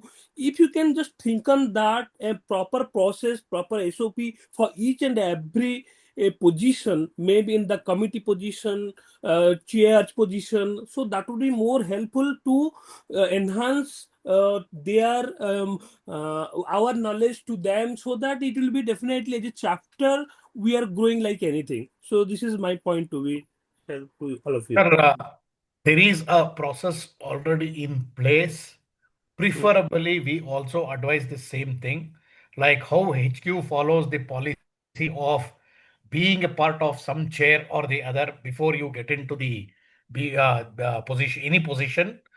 Similarly, we would suggest that whenever you nominate a person for your CWC, as per chapter operations manual, see, if you follow the chapter operations guidelines are very, very, very clear. The problem starts only when we deviate from the chapter operations manual.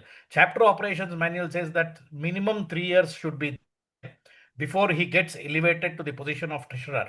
So now, once he becomes the treasurer, the treasurer can be elevated to secretary. Secretary can become the president-elect. President-elect can become the president. After presidentship role, also he will be there. That means it takes nearly 8 to 9 years to be a part of a particular committee to be taking any leadership position in the chapter. Now, if this guideline can be followed, it is already mentioned in the chapter operations manual. If this can be followed, I think we will not have any problem. The problem starts only when we do not identify leaders and we deviate the process and go in our own way. I think that is where the No, problem sir, is. I do agree with everything is there in the chapter operation manual. But practically, sir, how many people are reading the entire chapter COM? It is very difficult. If you have, my point is that if you have some proper training modules, maybe some ex-president, they will assign for the particular training for all these things coming from the text some main point and put in the slide with all the from the chapter of manual, then it will be more helpful to taking the right other direction. So it's my point is that only, sir. But frankly speaking, everything is there at COM, but unfortunately, we all are not able to Sir, read. people have put a lot of efforts in creating the document, sir. My humble request is please go through that at least once. Otherwise, the purpose of having that chapter operations manual is defeated. Thank you. Sushanta, I would suggest rather than taking a top-bottom approach, it is the bottom-top approach. The chapter should reach out to its member, which is, you can say, any senior presidential member or any other member who can deliver one or twice or thrice, you can say, the orientation process. Respective, you can reach out to the respective chair also, that we want you to give us a training on the membership part. Nobody is stopping that the chapter cannot reach out to any person.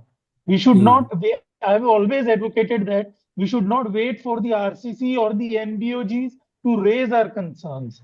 You can any day, anytime reach out to the you can say nearest person who's an HQ officer or even you can say committee chair, so that he clears your doubt then and there itself, sir. Okay. And this what we are doing right now, orientation is one of the process. Now, only thing is this has to get drilled down to each and every member. Correct. That is very important. So let's continue for the election process. The final nomination list is intimated to all BOG members in the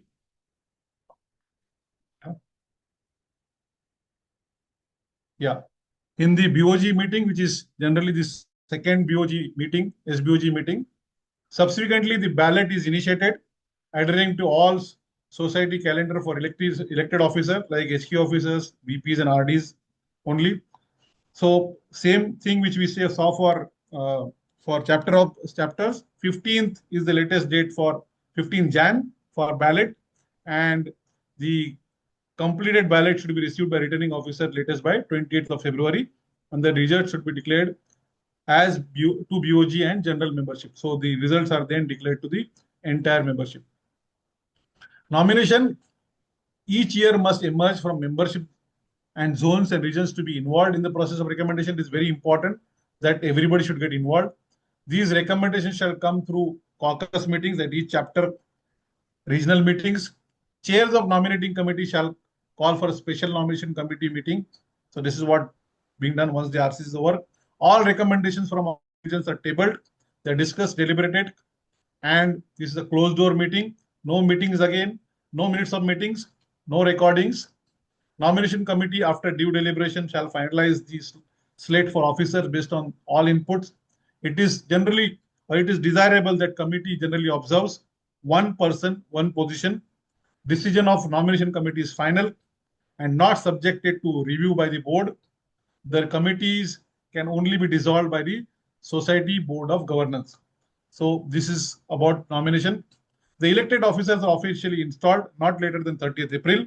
That's why we tell everyone that you complete your installation before 30th April by taking an oath as prescribed in the society manual. For all other committee members standing ad hoc, the names as nominated by committee are considered as final. They don't, the written consent now through software is mandatory. So you must be seeing there are a lot of messages going on. We need to have all the consents to be there in the software so that it is clear. This is what I think everybody should go through. This is the list. HQ will send it out to you for the open positions. Now for checklist, who is supposed to do what to go to that level. This is a checklist which is given.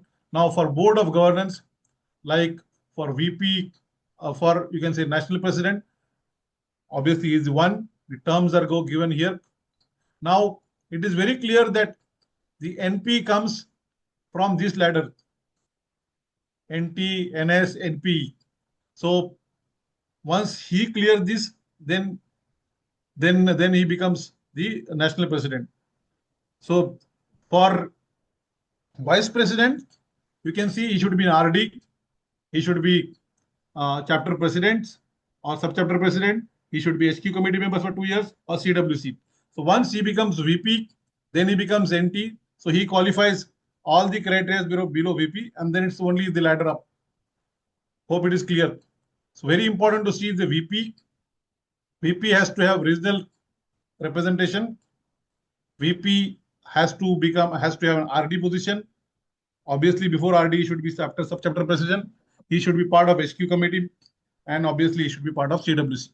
For RD, he has to have a zone. He has got 2 years term. He should have zonal representation. Obviously, he should be chapter, sub-chapter president, and obviously a CWC member. For chapter presidents, that is CP, the term is 1 year. He should be minimum part of 3. He should be CWC member for minimum 3 years. Then sub-chapter presidents, 3 years or 1 year with parent chapter. He should be part of sub-chapter for 3 years to become a president, or at least 1 year with the parent chapter. So similarly, for all the positions, the names, the mandatory previous positions are given. For HQ committee chair, chapter president, sub-chapter president, CWC member, vice chair or RD, same committee member should be part of same committee member. Then he can be part of that committee as the chair. For vice chair, the mandatory provisions are given, and this is generally given to all chapters along with the open positions. For HQ committee member, again, he should be CWC member. Zonal representation must. Then for student, similar. mandatory positions, previous positions are given to become chair, vice chair, or committee member. For marketing, for advocacy, for education, for finance, all the mandatory positions for chair, vice chair, or becoming part of that committee member, the mandatory previous positions are given here. So whenever you want to nominate anybody, this sheet can become a guide to you. Otherwise, you will start nominating anybody and everybody, and you will not, the checklist cannot be checked, and you will actually nominate a wrong person. Apart from this Excel sheet, because this is just a concise version, you need to have the chapter, refer the chapter operations manual also, because it has a complete detailed explanation on what the person needs to be, the prerequisites for a position. It is also mentioned there. This is just a concise version which gives you an immediate, you can say, response Reference. on what. Yes, yes, sir. So there were some pages, specific pages, which was given. That was Yes, nomination was one of absolutely. the page there. So you Yes, should go sir. through. Now these are the HQ committees. We have standing committees, ad hoc committees, other standing committees. We have seen this. Let us go again, just to give a pause. You make a living by what you get. You make a life by what you give. So these are the standing committees. We have membership committees, and their composition roles are given over here. We'll just go through the names. So this is the membership promotion committee led by Amod Dikshit. Hiren Shah is the vice chair. Guru Pratap Singh, these are the zonal chairs. I'm sure all of you are aware of who is your zonal chair for membership, who is vice chair, and who is the chair. We should be aware of this. Programs committee led by Manish Gulalkari, and then V. Sridhar is the society vice chair, and you should be aware of who is your zonal chair, because these are the people who are going to be enabler to you to do your job better. ISHRAE Day or ISHRAE Week. Generally, we celebrate ISHRAE Week. ISHRAE was founded on 9th December 1981. ISHRAE Foundation Day is celebrated as ISHRAE Society Day. All chapters, sub-chapters shall organize at least one program on this day or a week. ISHRAE Students Day is 15th September. That is the Engineers Day. All student chapters and respective parent chapters recognize programs, site visits, industrial visits, factory visits on this day. Two important 15th September and 9th December. These are the ISHRAE Students Committee. Hardik Shukla is the chair. Peda Sundar Ramakrishna is the society vice chair. And you should be aware of who is your zonal chair. Then we have K-12 committee. Satish Kumar Bolareddy is the society chair. Komal Gilda is the vice chair. And these are the zonal chairs from each zones. Then there are other standing committees. We have technical committee, that is ITC, which is related to research promotion, and TG.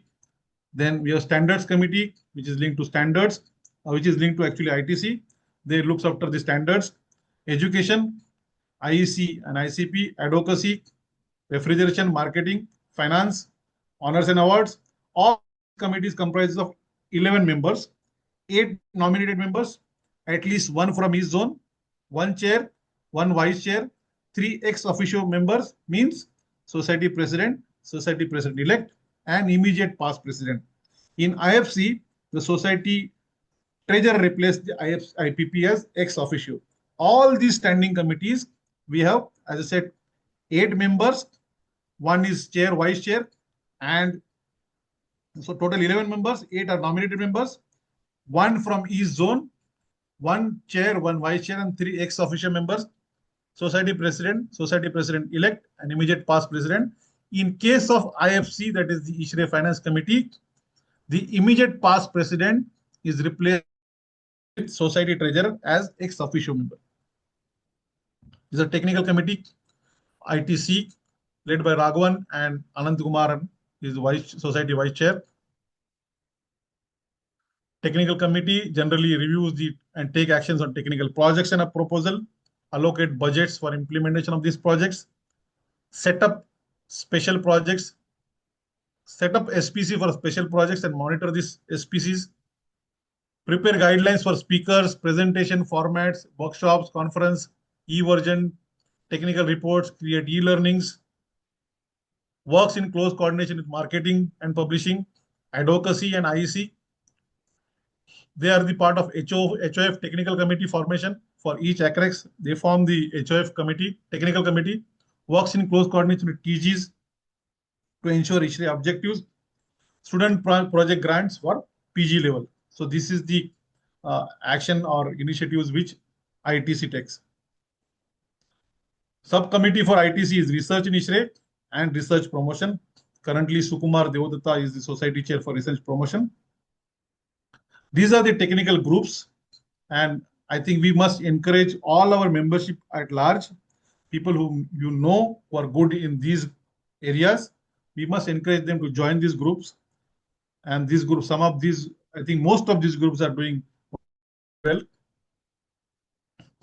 Then we have standards committees led by Jyotirmay Mathur. He is the society chair. Scope of this committee is to ensure ISHRAE becomes an SDO, which is recognized by the government soon. That is a goal. Prepare standards to benefit HVAC&R and committee, and based on the standards, prepare workshops and on various standards and gets published.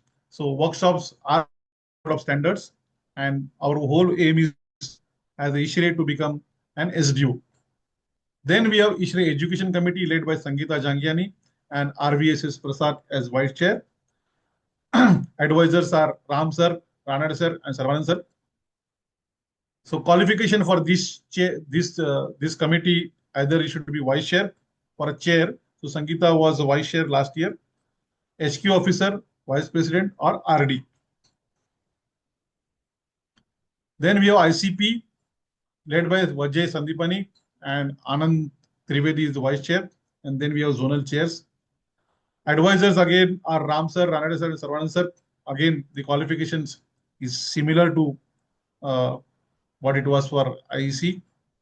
The scope of ITC, scope of IEC and ICP is to create content for short-term and long-term training programs, full-day and half-day instructor-led workshops, certification programs, online courses, diploma courses, work along with TGs and ITC and IRCs to ensure no overlap and conflicts, work to ensure ad hoc certifications, with program committee ensure all courses which are developed are utilized, review of ICP manual as mandated by the society, advises society on franchisee model and monitor the performance of the franchisee. This is the scope of this committee, IC and ICP. So these are the ICP courses everybody is aware of, and we have currently knowledge centers. Delhi, Mumbai, Kolkata, Pune, Ahmedabad, Hyderabad, Chennai, and Bangalore are the knowledge centers where these ICP courses are hosted, and members are encouraged to join these.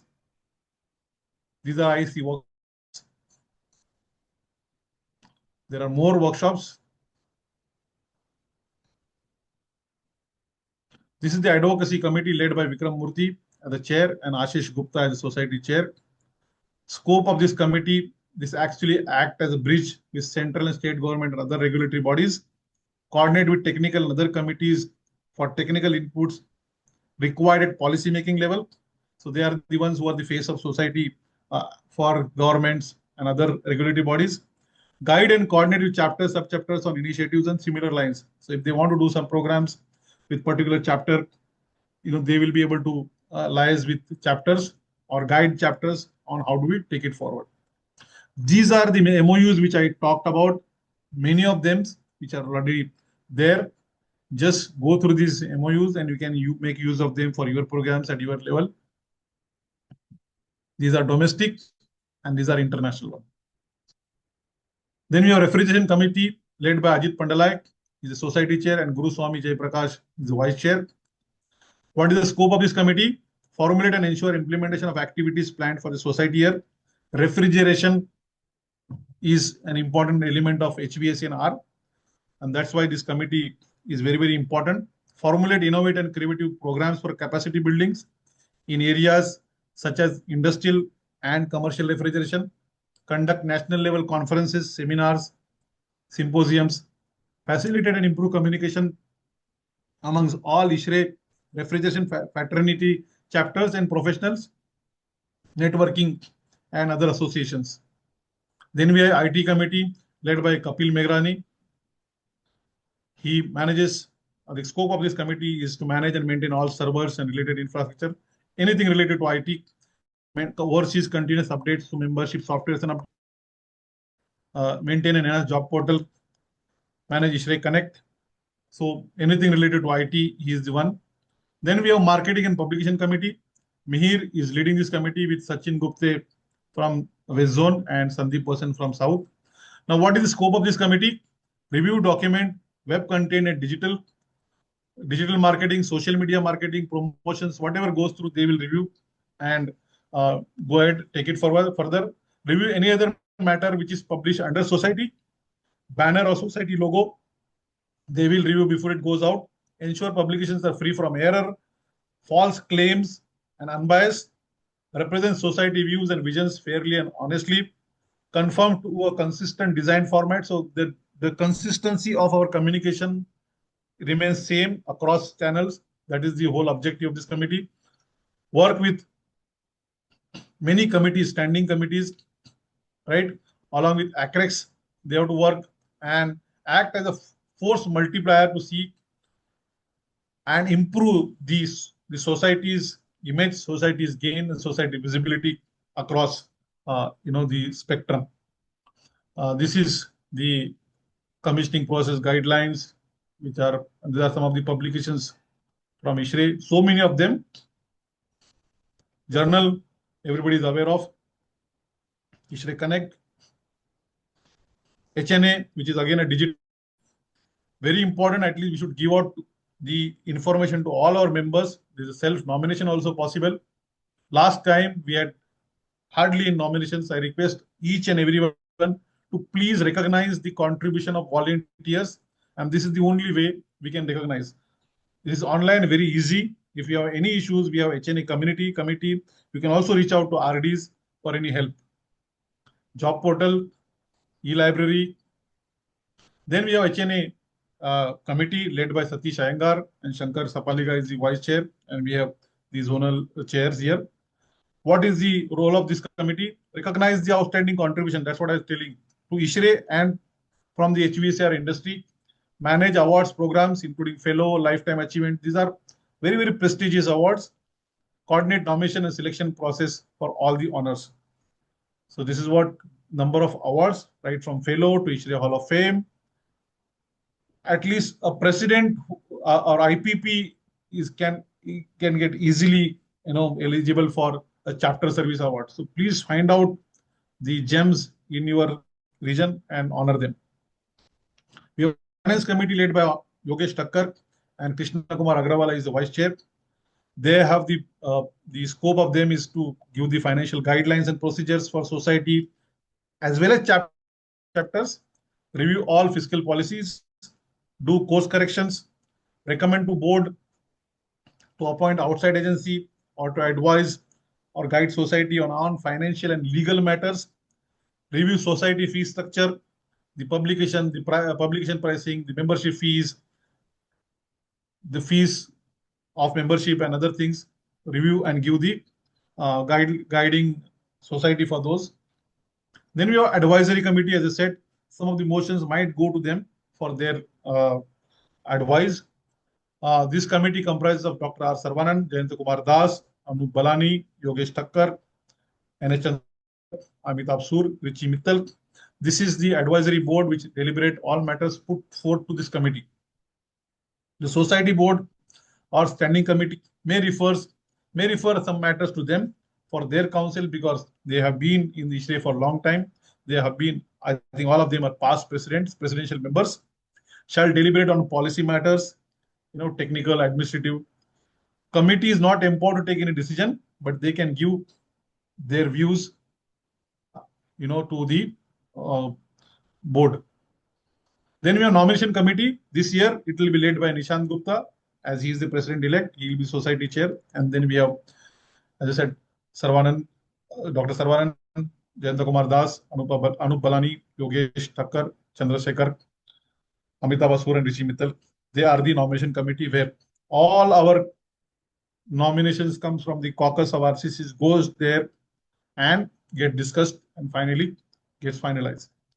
They meet before second NBOG to finalize the nominations. This was the ad hoc committee now coming as standing committee. Women in ISHRAE, Nisha Nair is leading as society chair and Ashika Sultana is vice chair. And we have the names from each zone. This is generally to the scope of this committee to empower female professionals, and there are many which we don't know, to get them and be part of HVAC industry, promote gender diversity, inclusiveness, provide mentorship and networking opportunities, promote women-led, women-focused programs, and recognize their achievements in the industry.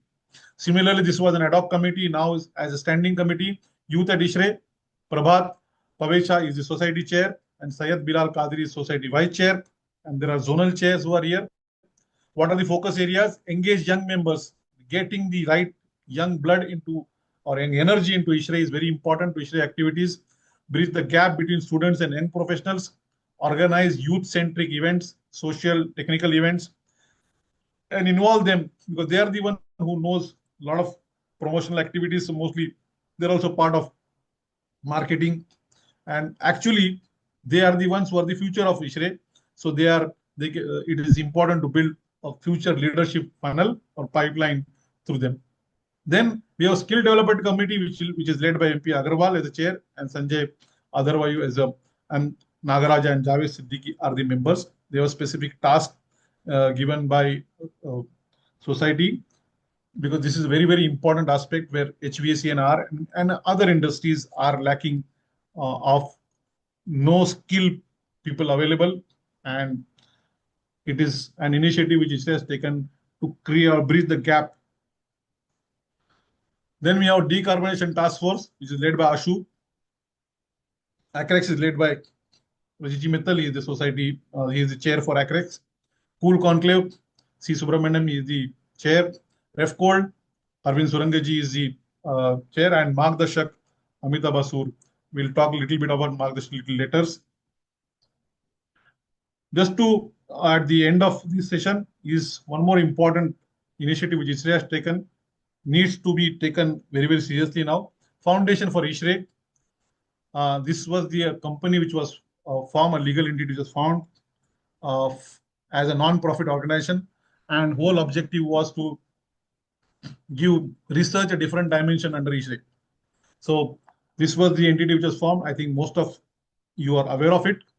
The vision was to ISHRAE shall be nationally and internationally recognized for its research, science and technology related to HVAC&R and related services. That was the vision. Mission is here. The whole objective of this was to create a not-to-profit, a Section 8 company where CSR funds also can be used for doing research in our industry to solve the problems of industry. That is the whole objective. So research, standards and education, three pillars on which the first or foundation for ISHRAE is working on. It's ATG company, where, as I said, donation the under Section 8G, your tax exemption also can be availed. This is the Form 10DG.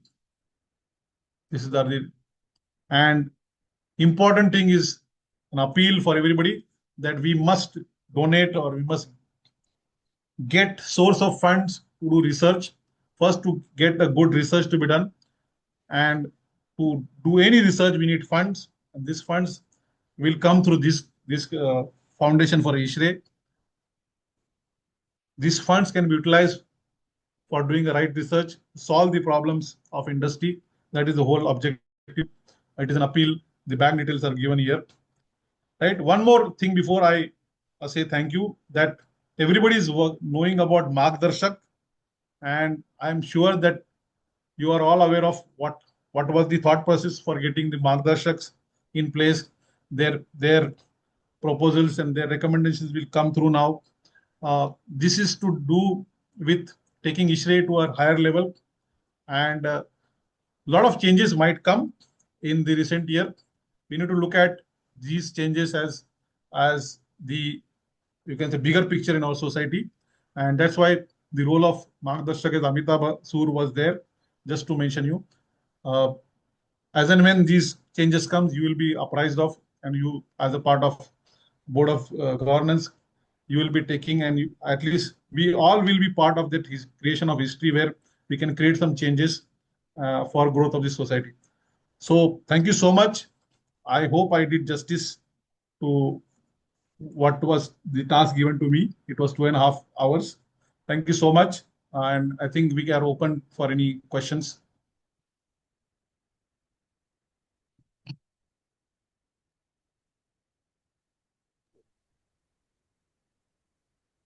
You have any questions? I think most couple of questions